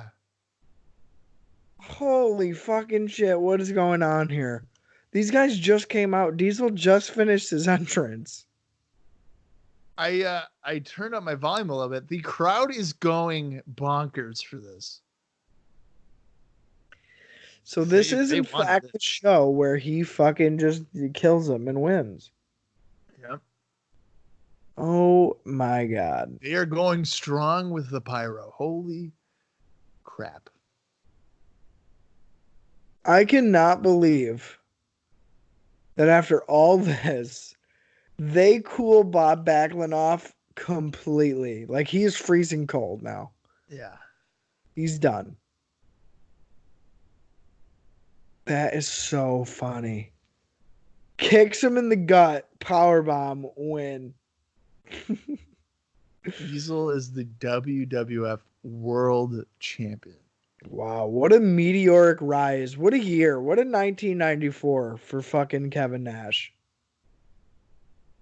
Starts off as the quiet bodyguard guy. Yeah, with a mullet. Yeah, he wins the IC belt, loses it at SummerSlam. Suddenly, there's enormous friction between him and Shawn Michaels that we never even knew about. Yeah, out of nowhere. Shawn turns on him at Survivor Series again, out of really nowhere. Right. And then 2 days later, well, 3 days later, Diesel wins the WWF World Championship, somehow becoming the number one contender. Right. He's now the WWF World Champion. I was like, hyped too. Yeah, he's like out of character excited. Yeah. So this felt like, to some extent, similar to the Hogan Sheik match. Obviously Backlund does not have the heat that Sheik had in 1984. Right. But this is definitely their attempt into making their Hulk Hogan. Lex Luger failed at that. Lex Luger is probably pissed as fuck right now that Diesel is now getting the Hogan-like push. And now Lex Luger is just a forgotten about made in American gimmick guy. Yeah. Okay, yeah, I could totally see that comparison with Hogan and Cheek. Oh, on here on our sunny Sunday morning. But yeah, I totally agree. I think that is exactly what we just saw. And honestly, man, I've been a champion of Diesel since he's been in the company. So I am fully on board with a Diesel run moving forward. I think there's a lot more.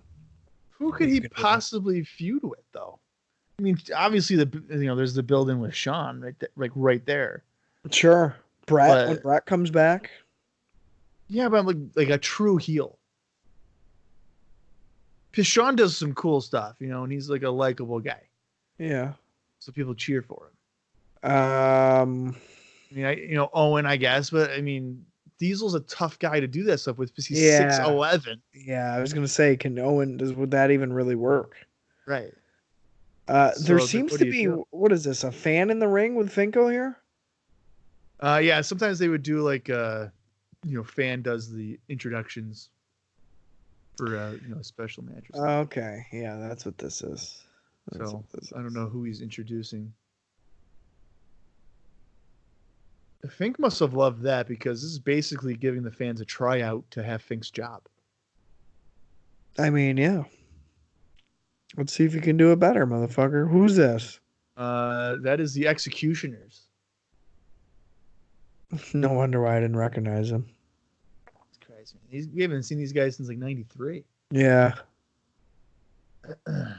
Okay. Well, Diesel's your new world champion here in 1994. Looking forward to seeing how that unfolds on Monday Night Raw. That should be interesting. Yeah. I mean, I guess you could feed them the corporation guys, Sure. Well, do you think Bob Backlund even comes back? Do you think we ever see him again? Or do you think that's it? I mean, if you look at it for what it is, I mean, that was a 5-second match. I say that's it, probably. Right. Yeah, I mean, I wouldn't be surprised if we didn't see him in at least a vocal point of the show. Yeah. It looks like the Executioners will be wrestling the Head Shrinkers. Fucking good luck. The new Head Shrinkers, I should say. Maybe they'll have some good luck with these guys because, what we saw at Survivor Series, Fatu does not like wearing boots, and it really kind of prevents him from doing any moves. Yeah, it hinders his abilities quite a bit. He sat outside the ring for 3 minutes trying to get his boots off because he didn't know how they worked.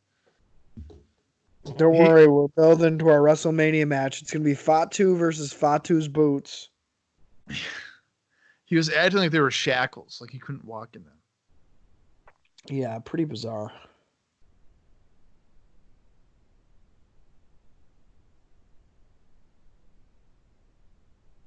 We'll see here what transpires. I can't imagine this is going to be a very long match either, and I can't imagine following what we just saw. I mean, shit. Like, what do you even do?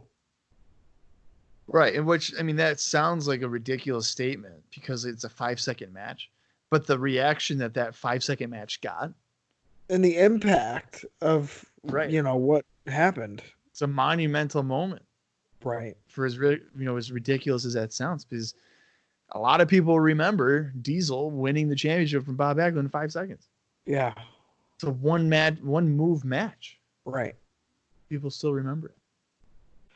I am looking forward to a Diesel pulling the pack end of the year here. For sure. Yeah. The new head shrinkers look like friggin' badasses, though, don't they? I've always liked Barbarian. Shit. Or Sion. Fatu is just nuts. Well, even with the long tights and the black boots with the yellow, skirts or whatever, that's a cool look. You know what would be a crazy match? What? Fatu against Pierre. Oh, yeah. Let me see that. They would just do stupid shit. Fatu would come off the top rope and hit a splash to the floor. Pierre would probably do a triple jump somersault 450 into the crowd. Dude, I can't even imagine. Like, who knows? I can't even imagine. Not Pierre. Sion is like talking to Fatu, saying like, "Boots, like, what's this about?" And Fatu's just like, I don't know, man. I don't like him either, but I'm trying to get him up right now. And he's like trying to help him out, like, take him up. Yeah, they're really selling this. Fatu almost fell over. Yeah. So dumb. What a weird thing to try and get over. Like I don't really understand it, but yeah, you know what? And then we saw him do like moonwalks and shit. Right. At Survivor Series. And like break dances. Yeah. Yeah. It's like no. It's one or the other, man. Either you're dancing and loving it or you're hating it. Yeah. I mean, they look shredded.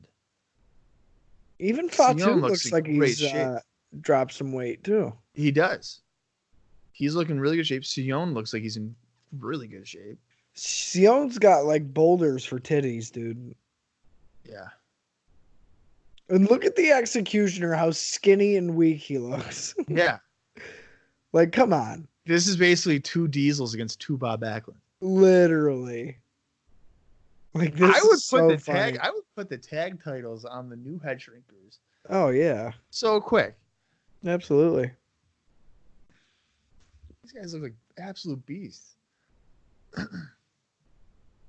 You can definitely tell there's some hesitation on the end of the executioner team. Well, yeah. I mean, I wouldn't even be in the ring. Holy shit. Oh, we're getting some shoddy camera work here. It's not even moving. Yeah, what a surprise. Sion just has him in the corner, and the blonde mullet referee guy trying to save the executioner from getting executed. Literally.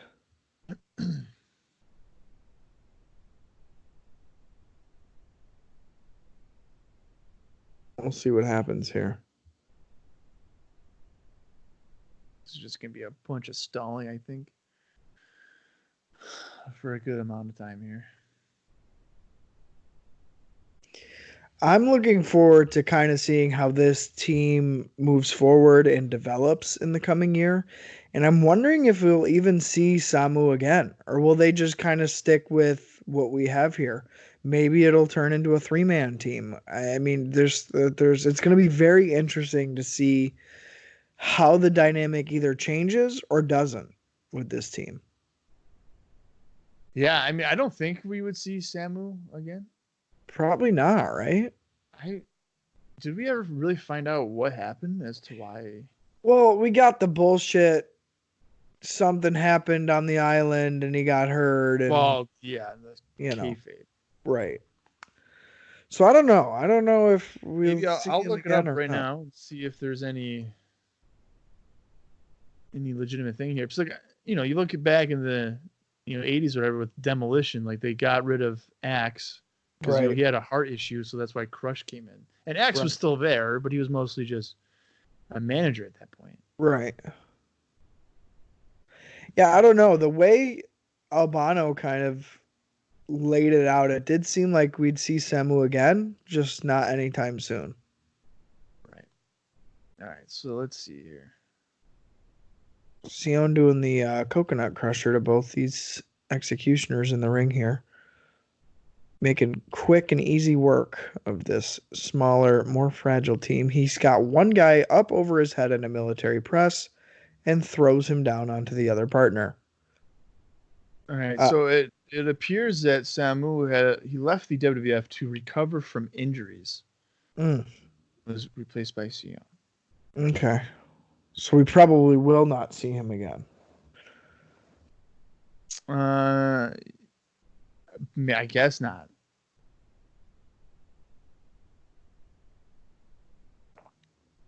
I don't know. I still think the jury's out whether I like him more than Samu or not, because I haven't seen enough of him.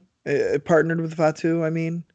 So, like I said, it'll just be interesting to see how things progress as we go forward here. I honestly thought going into this I wouldn't like the formation of Sion and Fatu, but I think I do. I think I do like it. Which is it just seems weird. Okay, so he's here for a little bit. Interesting.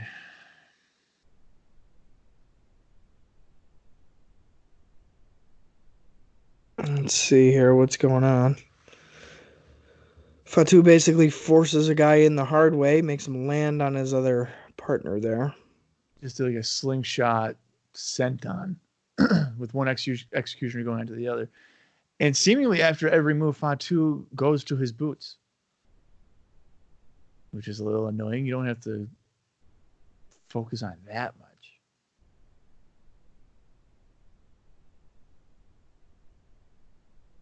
Did he wear boots when he was Rikishi? I don't think he did.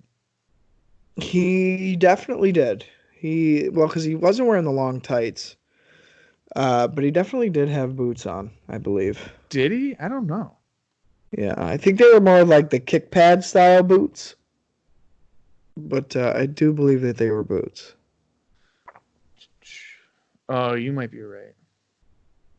You might be right on that. We're getting executioners counted out here. One guy gets rolled back into the ring, it looks like, as my microphone slowly falls. I do have a new setup that I did go over, I believe it was last week, but I am now able to sit comfortably on my couch and look at my TV directly while we watch. Beforehand, I was sitting at the desk, which faces almost kitty corner to my TV, but I've switched my living room setup around to just be more comfortable while I watch this, especially since usually we do these at least 2 hours at a time. So, yeah, that's kind of where we're at with it. I have my computer propped up on a computer chair, and I have my microphone on like a laptop-style tray sitting on my lap. So that's where we're at now with my setup.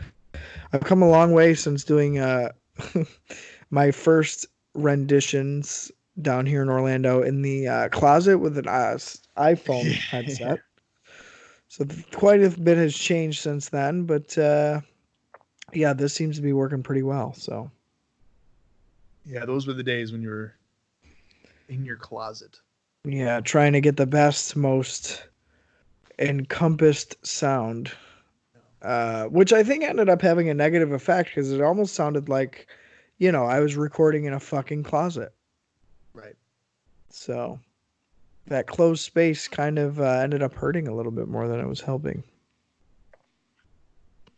Fatu, it looks very disheveled here about the whole boots thing. Yeah, you can definitely tell that that's the way they're going with it. Which is just so weird. Captain Lou was just on the apron a couple of moments ago trying to like talk him down or something. Yeah, and I don't know what the payoff is going to be. Either he's just gonna keep the boots, or he's just gonna take them off. Like, oh wow, you know what I mean? Yeah. Well, what is the angle here? Are they being forced to wear the boots? Well, that's what I'm wondering. Sense. Yeah, that's Yokozuna doesn't wear boots. Right. So how would you force that on the head shrinkers? I don't know. That's just the part where I'm lost. I can't believe that the Executioners are on a Madison Square Garden house show. And this is just slow action some more. Hmm. It's just great.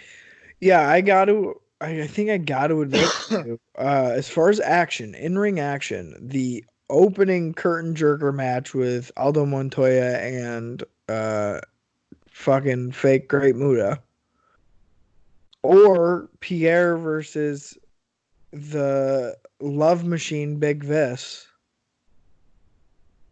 has been the matches of the night, which is amazing. Yeah. Never would I have thought I would enjoy a Mabel Pierre match as much as I have on this house show tonight. That would be right now my match of the night. Yeah, I think I would agree with you. And I think I only say that because I hate Quang so much. Well, I'm saying that because Pierre's doing, dives to the freaking floor. Right. And Mabel's selling them, taking a bump on the fucking ramp. Back bump on the floor. Yeah. Our tag format's breaking down here a little bit. Sion just ran into the ring. Both Executioners are now brought into the ring by Fatu. Behind the ref's back here, something's going to happen. They're shooting them off the ropes. New head shrinkers hit side kicks. Fatu's looking much more impressive than Sion's. We'll see what happens here. Sion, I don't believe there was a legal tag, so Sion's in the ring here. Oh my fucking God. Kills him with a backbreaker right over the single knee. And Fatu's tagged in. It looks like he's going to head to the top, but he is again stumbling with the boots on. Kicks them off. The crowd is popping for the removal of the boots. It looks like Fatu's maybe just in socks at this point. And splashes. Splashes the Executioner, gets the pin, and does a breakdance move. What? I don't understand the breakdancing part. Me neither. He just had the referee smell his sock. The referee sold it.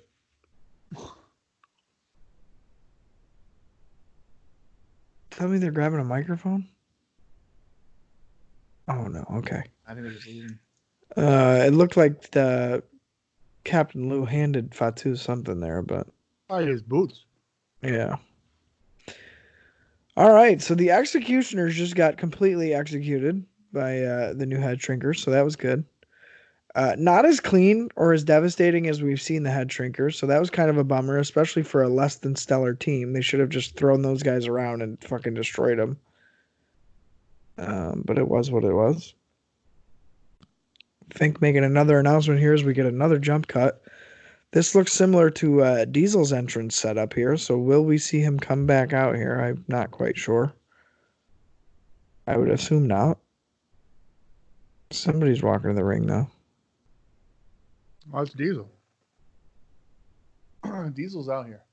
What the hell's Diesel doing out here? He just wrestled. Let's get a time check. We're at an hour, 32 minutes, and 12, 13, 14 seconds. Diesel looking... I don't even think he's showered yet. He's just kind of coming back out here. This is bizarre. He's getting his moment to shine here. I believe he does have a microphone in his hand.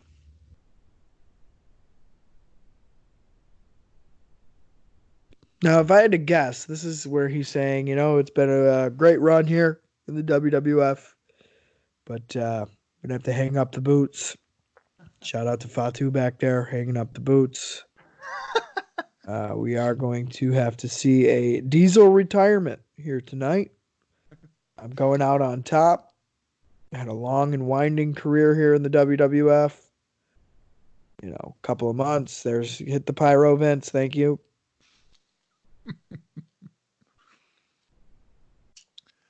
I've decided that only a real American hero can be the WWF World Champion. Hey, Lex Luger, please come out here. Lex, I'm gonna need you to come on out here, buddy.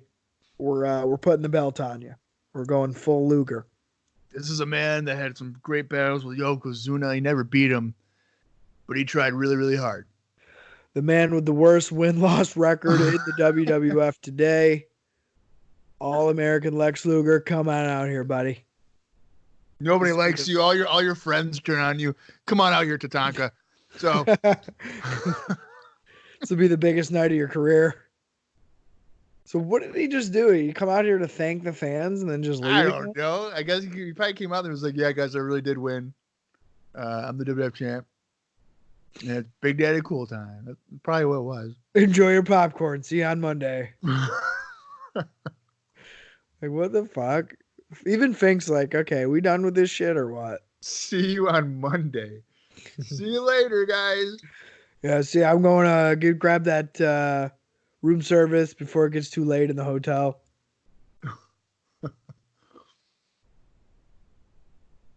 All right, Fink's making the announcement here. We'll see what else happens.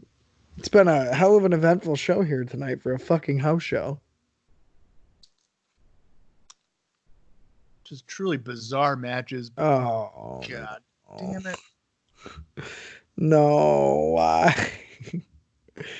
Why this? Comes King Kong Bundy, if you couldn't tell by our reaction. Damn it. And he's going to be facing some bullshit ass motherfucker, too. Just wait. Here comes Scott Taylor, ladies and gentlemen. Literally. Some fucking enhancement match that'll go fucking 20 minutes. What if it's Hogan in a steel cage match? Special attraction tonight, folks. We forgot to announce. 20 people start putting up a cage. Yeah. We'll see who the opponent is here. I hope it's fucking like Doink or some dumb shit like that.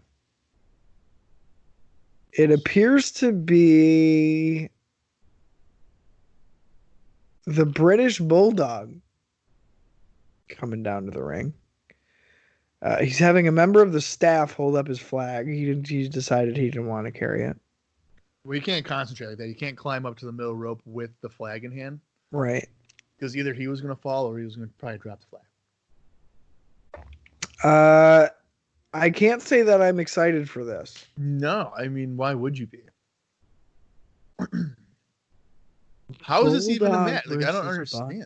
Yeah, they these guys. Put people together? Right. These guys have nothing to do with either of each other. Their storylines aren't even nearly the same storylines. No. This is bizarre. Bulldog looks in great shape, though. He definitely does. He does, yeah. Bundy's doing some crowd work here. Yeah, he's doing crowd work like it's 1985 still. Correct. Yep. That's where we're at with this one. I really don't want to watch this for the next fucking 15 minutes, which is probably what it's going to be. Has King Kong Bundy ever worked a match for 15 minutes? I mean, there's no way. No, but does he ever work matches ever? That's a fair point. You know. I wonder how long was this cage match with Hogan? I'm going to look that up right now. I bet you it was 10 minutes.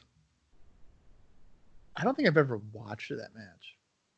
I probably should. I'm a sucker for cage matches, but I've never watched it. I feel like I've seen it, and I feel like it's every other King Kong Bundy match you've ever seen. Like, I'm pretty sure this is a spot in the match where Hogan's coming off every rope trying to shoulder block him down. Yeah, that would not surprise me at all. All right, so WrestleMania 2. Yeah. Well, you said how many minutes you say it was? I gave it 10. Yeah, it went 10 minutes and 15 seconds. Yeah. So that was probably the longest match that Bundy's ever been in. Right. Hopefully we're getting a 15-minute here tonight. Just breaking those records at Madison Square Garden. It'd be so bad. We'll see what happens here. Bundy has basically just punched Bulldog a couple of times, and they're kind of keeping their distance from one another. Bulldog, like I said, was hitting the all four ropes until he knocked him down with a shoulder block on the fourth rope rebound to start the match off. We are in a side headlock, folks. I would still love to know why Diesel came down to talk to the fucking fans for another 2 minutes. He probably doesn't even know. Oh, yeah. They're just filling time at this point.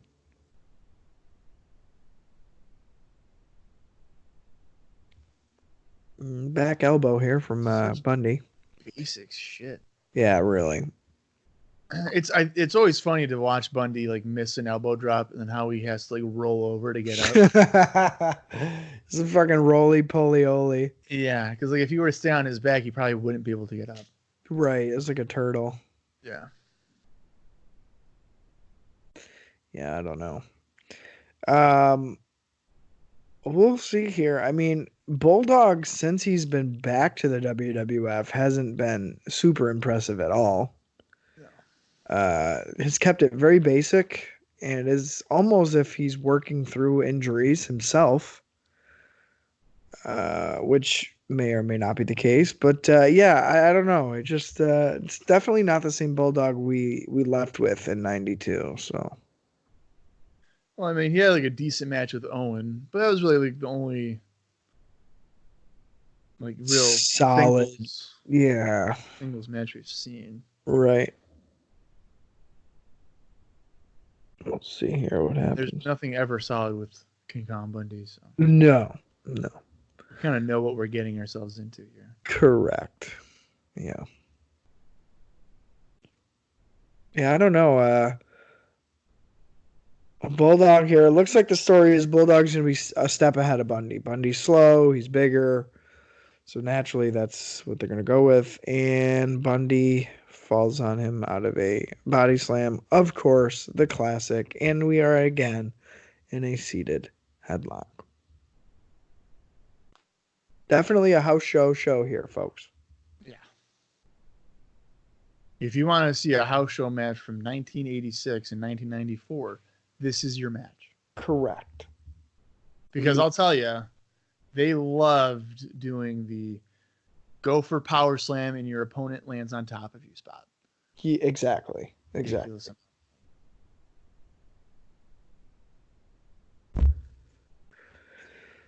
Just as exciting as it sounds here, folks, we are still in the seated headlock. I am starting to get hungry myself. It is almost 2:00 here live time as we record this. And all I had for breakfast this morning was Frosted Flakes, which I usually love, but I kind of woke up with a little bit of a head cold, as I alluded to earlier. So I couldn't quite enjoy the full flavor of the Frosted Flakes, which really bummed me out. But I do have some of the Tostino's little like spinach dip that I'm thinking of warming up and enjoying. What about you, Bob? What's your food plans for the day? I might get some chicken. I might have some chicken. I got some chicken in my freezer. Maybe cook that up. Yeah. Now, will Sarah be back for dinner tonight, or she's just kind of doing her own thing? I mean, she'll be back tonight. Okay. Do you guys eat a late dinner? Sometimes I eat a late dinner. Sometimes I'll do dinner at like 8:00. Well, when I worked till 10:00, we used to have dinner at 11. Oof. Yeah, that's rough. But now that I do 4 to 1s, like I'll nap until probably 4 when I get out, and then we'll make dinner 5 or 6. Yeah, that makes sense. So it's much more of a normal life, which is like really great. Right. How long have you been on that schedule for? It's just only been a week or so, right? 2 weeks, I think. 2 weeks. Has people been treating you different at work since you like stepped down and stuff, or no? No. I mean, I get to just keep to myself. Yeah, and not worry about it. You punch in and you punch out. Yeah. So Yes. Bulldog just drop kicked Bundy to the floor, which is probably the biggest bump Bundy's ever done in his life. Not being a supervisor anymore, it's pretty good. I like it. I like you forget when you're just a worker that you don't have to worry about anybody else. Right, you just do your own thing and fuck everybody else. What the Bulldog just power slammed Bundy on the floor. On the floor. They both just got counted out. Alrighty then. Wow. So we did all that, which when I say all that, I mean pretty much nothing. It was about a 5-minute match, yeah. Yeah, to get a double count out. Yeah, Bulldog's pissed. He's waving the ref off. Why are you booking a match where you don't want either guy to lose? Right. Just don't book it. Like, what are you doing? Exactly. And especially if they're not going into a program, like, who gives a fuck what happens? Yeah. If Bundy were to be going into a big program and he beats Bulldog, we both would have sat here and be like, what the fuck is this? But at least he gets a big win to like justify doing it. And the same thing for Bulldog. Like, he needs to beat a guy like Bundy. Right. Instead, nobody wins, and then so nothing progresses. Yeah, we waste our time with a match that isn't necessary. Yeah. And Bulldog just tried to play to the fans, and you can tell he's not really into it because nothing really happened. Yeah, and the fans couldn't have been that much into it either because he kept it pretty short. Yeah. He knew that he probably should just dip right out. Yeah. We're getting much more matches in the second half of this show than the first half. That's for sure. Yeah, the pacing has picked up a little bit. It looks like we have Erwin R. Shyster. Speaking of pacing. Yeah, speaking of business picking up, here's IRS. If you love abdominal stretches and sleeper holds, well, boy, IRS is the wrestler for you because that's exactly what he does. Now, who could this guy be fighting? Who has he been feuding? I don't even know who he could wrestle. Oh boy. Well, unless it's 1, 2, 3 Kid, I'm probably not going to care so much. No. See, this is why I like purposely not looking at the cards going into it, but then I also kind of want to know what I'm getting myself into. What has he even been up to? Nothing. Yeah, we've seen the vignettes with Undertaker, and I know he attacked Undertaker at Survivor Series. That's about it. He's been doing his silly little vignettes in the graveyard that you can tell they filmed all in one day. For sure. But it's spread out over the course of fucking 4 weeks. So, we have that. Well, it looks like that's smoke, and we're in darkness. That would have to be the with purple lights. Yeah. Are we going to see the Undertaker on this show? Well, we're getting a very slow reveal here. Yeah, I don't know. Probably a pretty good indicator. Still nothing. Take your time, Mark. I mean, what the hell? God almighty. Well, to be fair, they do still have about 20 minutes to fill here.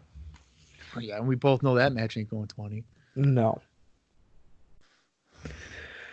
Moving forward, what do you see beyond for the Undertaker? Do you see this being, a quick fling? Do you see this lasting a couple of months? Where do we place Undertaker moving into 1995? Well, that's a good question.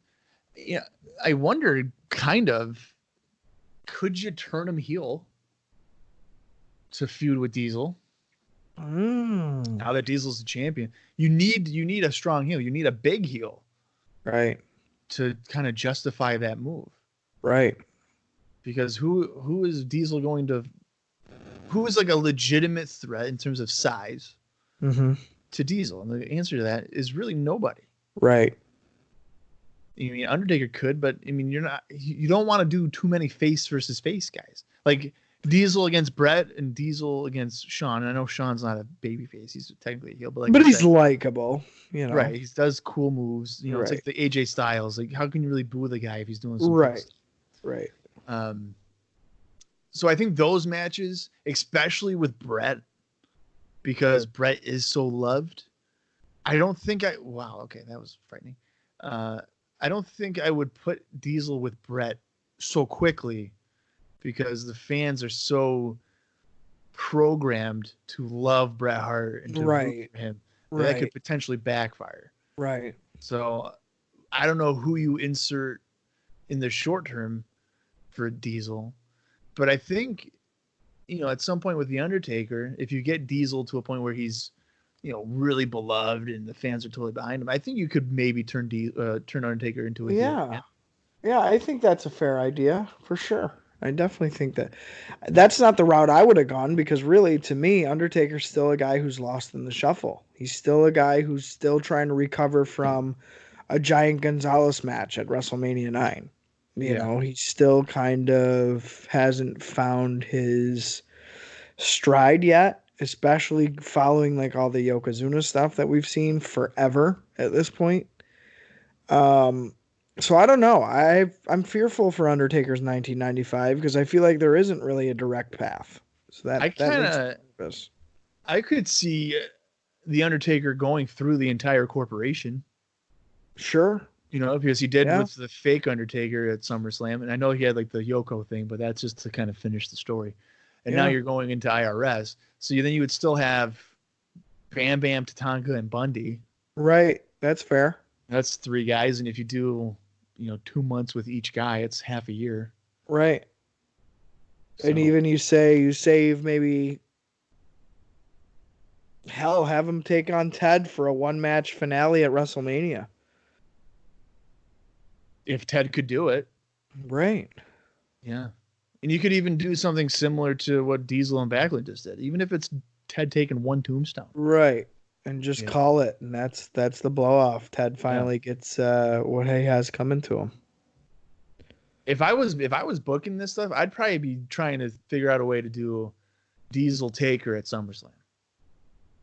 Yeah, a way to get there, Because I think WrestleMania would be too early to do that. Yeah, right. Because you're starting to cut yourself short, because realistically, this is what, November? WrestleMania is in April. So I mean, really, the programs that you're going into, especially once you hit the Royal Rumble, those are your WrestleMania programs. So you're really running short on time at this point. Right. So that probably means that we're going to get Taker IRS at WrestleMania 11, and I can't wait. Yikes.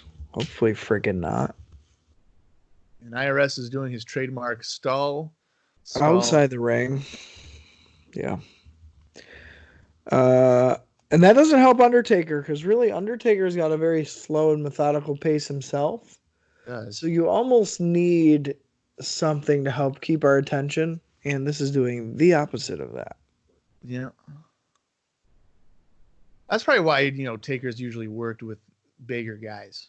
Right. Because it fits his style. I mean, if you were to have him in there with like 1, 2, 3 Kid or something. Oh my God. Way off. Yeah. They're back in the ring, and IRS is ducking some clotheslines, but he doesn't duck a big boot. Fucking ate it. Come on, Taker, do the leg drop, brother. No, he doesn't. The leg drop. And then all right, so just basic strikes, and it looks like he's gonna do the. Did he ever name this other than Old School? Was it just the walking the ropes? They never gave it a name. Yeah, I don't know. I don't know, because it's like a club to the back. It's not even like a leaping clothesline or anything. It's not. Yeah, he just walks the ropes and he clubs down on your shoulder. Yeah, they could have called it like a shovel or something. I don't know. Yeah, something. Yeah. Taker just did a backdrop on IRS. I can't imagine IRS getting anything in. Well, he really hasn't so far. So he's got clothesline to the floor again. I prefer him as Mean Mark Callis over the Undertaker. No, you don't. No, I don't at all. I'm excited to eventually see his Memphis stuff. His Master of Pain, I think was his name. Switching gears here as Undertaker gets pulled over the top rope and lands on his feet to trade some strikes with IRS on the outside. Well, they're not trading. It's the Undertaker punching him. Yeah, I was trying to give IRS the benefit of the doubt. Well, you can't lie to the viewer, okay? Oh my God, IRS just hit him in the face with a briefcase and he's bleeding everywhere. That didn't happen either. IRS just shoved him. No, it didn't. So anyway, switching gears here really quick. I recently found out because Facebook's one thing, but Instagram is a whole different beast. I don't have my own Instagram. I don't really like Instagram. I don't get the point of Instagram. You can just post pictures on Facebook, but regardless, I do have an Instagram for work that I have to be on. So I'm getting slowly more familiar with it. And for the hell of it, I saw that somebody had tagged Owen Hart's son Oj in a post. I actually think it was the artist that we were discussing because Owen Hart's featured in one of his newest works. Yes, the Hart Foundation one. Which is really cool and one of the ones I want. But anyway, so I clicked on Oj's Instagram, and he's much more active on Instagram than he is on Facebook. And he works a lot with his mom. It's a very humanitarian base, so they're always traveling. I believe currently that Hart family, that section of the Hart family, so Owen's family in general, has moved to London for the last handful of years. I believe that's just where they live. So it's really interesting to see how similar Oj looks to Owen. And the shape that he is in is incredible. He is shredded. And I think he's just in law school. Like, he's not in any sport. He's not really following wrestling at all. But it's just really weird to see how life has progressed since the little kid in the Calgary Stampede that Owen's holding in the ring to this full-grown man who is shredded and just kind of living his life. Yeah. Because like I said, there's just a lot of traveling photos. He's got photos of his mom, his sister, and any regular thing. And it's always funny too, because each photo is commented by Natalia Neidhart, and she's always putting a little comment in there. And it's like one of the first ones that pops up. So it's just weird to connect those dots and kind of see what could have been, what is, and where we're at in life, and how life is so funny in the way that it works sometimes. Yeah, IRS just hit his finishing move, the write-off, and then Undertaker sat up after about 4 seconds. Yeah. So that kind of puts IRS in his spot right there. He sure as hell ain't winning this one. Right. No, but you're right. It is kind of interesting to see how people grow up and all that stuff. I mean, you could probably make the same thing for Brian Pillman Jr. Well, and it's funny too, because I was going to make the comparison. I know Brian himself has said he had a very comfortable desk job out of college, could have settled with that, did settle for that for a handful of years, and then just kind of decided, I don't want to live a 9-to-5 life. Got trained, went to Landstorm School before it had closed. And he's one of the what did he just? He just won Rookie of the Year for 2019. For Wrestling Illustrated. Yeah, so I mean, he's killing it. He's learning his craft. He's still very new to wrestling, which you can tell from his live matches. But I mean, he's on a roll, and he's got quite the buzz behind him. So it's just weird how sons or daughters of these famous guys, even from the 90s, just have it in their DNA to be successful and be stars. And some people capitalize on it, and others don't. And it's just funny how that happens. Undertaker just hit IRS with a leaping clothesline. And IRS is definitely selling it longer than 4 seconds. Taker does not sell a kick. Barely at all. Yeah. Third. I feel bad for IRS. There's just no way. Yeah, he ducks that. And Taker catches him on a crossbody. Oh, it's so sloppy. Hikes him up for a tombstone. IRS's head's looking pretty low for that one. Yeah, it did. And Taker just spiked him down. And 1, 2, 3. Undertaker with a clean victory over IRS. So now, if I'm seeing this, why on earth would I be invested in an IRS Undertaker feud on TV like that? Fucking clean finish. How do you not have like King Kong Bundy run out or some dumb shit? Yeah. Yeah, just to keep IRS some kind of heat. Come on. Right. That's just this stuff is baffling to me. It's pretty disappointing. I mean, you knew that's what we were getting, of course. Yeah. But just really, like you said, to get the clean victory here on a house show, it's pretty silly to do that, I think. And that seems to be it here. We got about less than 30 seconds left in the show. Taker is just in the ring posing with the urn that Paul Bearer has. Yeah. So we survived here. We survived the November 26th, 1994 house show. I certainly didn't go into this thinking that we were going to get any kind of instant classic, but I thought it was important to watch this because of Diesel winning the WWF World Championship. I think that's a pretty big moment, especially for the time period that we're covering. Yeah, no, and I was pretty surprised because I knew it was a house show and I knew it was late 94. Yeah. I was very surprised for it to be this show this quick because realistically, Diesel's kind of had nothing to do with Bob Backlund at all. Like, this was just a randomly scheduled house match attraction. And then here he is. He walks away with the championship. Very interesting. Yeah. Action-wise, this is not a good show. I mean, not, at least not overall a good show. Right. Coming out of this, though, as a fan, I mean, Mabel and Pierre.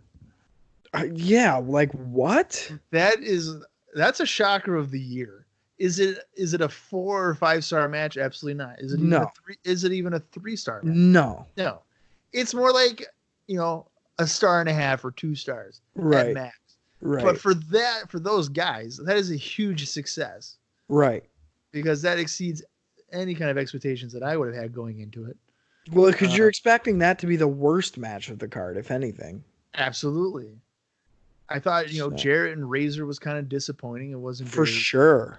It wasn't very interesting or, it was just kind of lackluster for the most part. Right.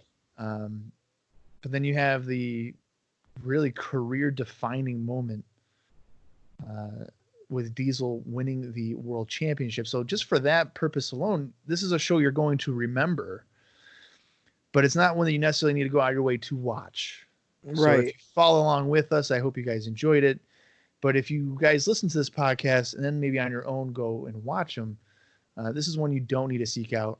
If you're a completist, similar to like how I am, like I said, this is on YouTube, so it is readily available for you to venture out and watch. And I mean, it is under 2 hours, so it's not going to be really a chore for you to check out. Mm-hmm. Mm-hmm. But this is probably not something that I would go out of my way to watch again. No, yeah, I agree. And like we've reviewed last time we've done a fan cam, it's always just a unique perspective because it's almost like you're watching something you weren't necessarily meant to see. That's exactly what it is. Yeah, it's a peek into everyday, night in, night out wrestling. And for Diesel to walk away as the champion is, in my opinion, completely unexpected. And totally changes the course of the main event scene moving forward, which I think is huge, especially as how close we are to WrestleMania. I think that's a pretty bold move. I think it's the right move. Maybe just not the right timing. Since, again, Diesel's still kind of on a rise, but now he's had the rocket completely strapped to his back, and it's either sink or swim for Diesel here on out because all the lights are going to be shining on him.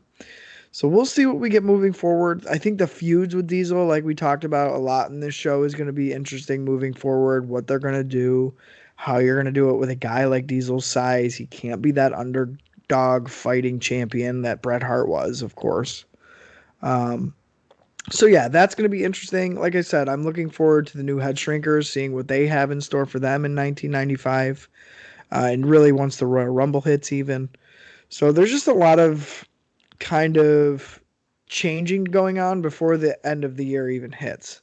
So I am excited for that. I'm excited to hit Monday Night Raw and kind of see the aftermath of everything. It's been a hell of a week of wrestling, as we discussed at the top of the show here today. But things are definitely progressing, which is nice. It feels like we finally have let the brakes off a little bit.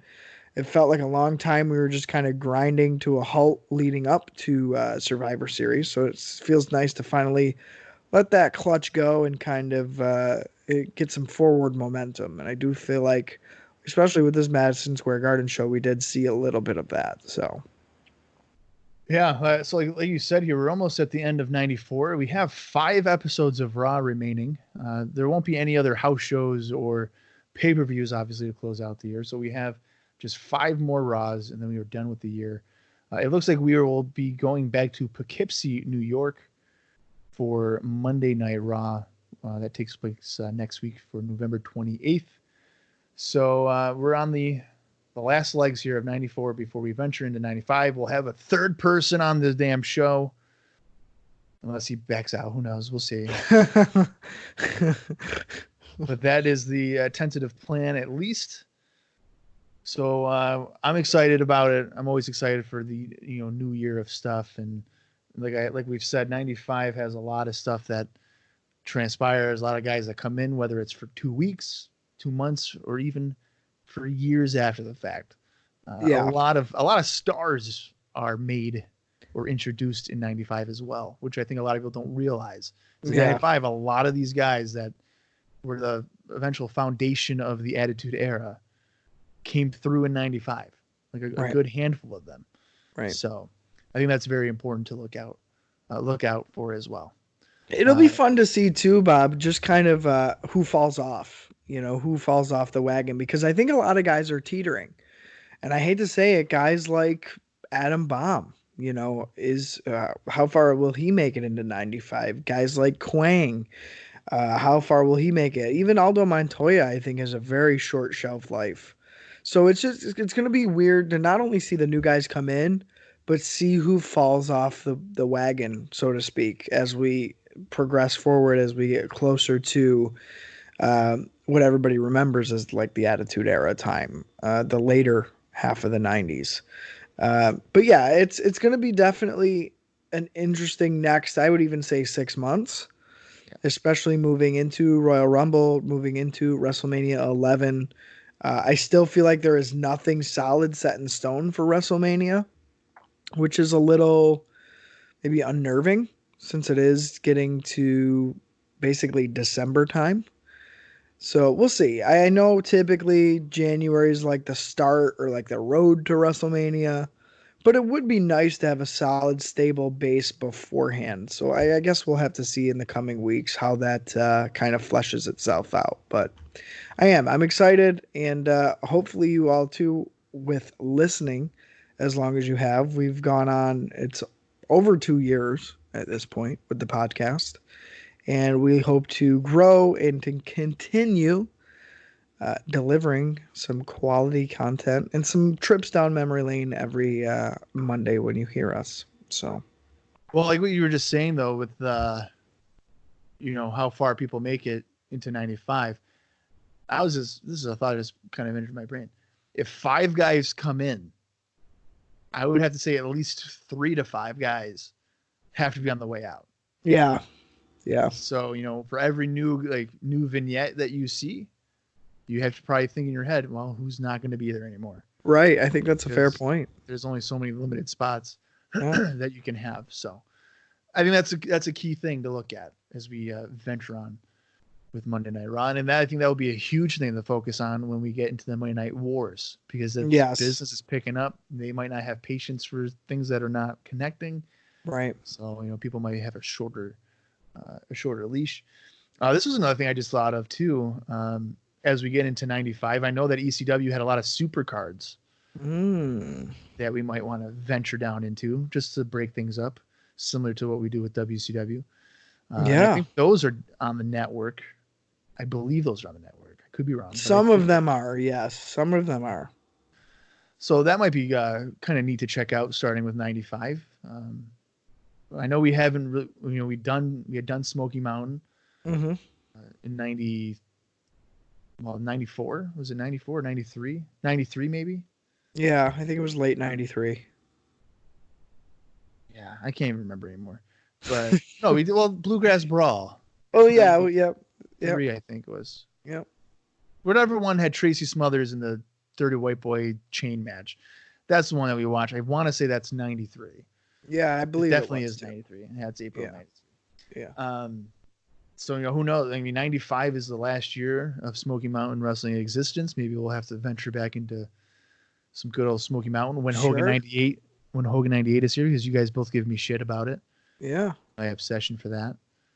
Right. And if we recall back, I didn't think it was a horrible show. Yeah, right. You did not. So, which was, I considered a victory for myself. Correct. So yeah, we got unlimited of potential here. And again, with my hours changing at work, who knows how much stuff that we can crank out. We will get a better focus on the WCW pay-per-views. Mm-hmm. So we'll get to Slamboree. We'll get to Great American Bash.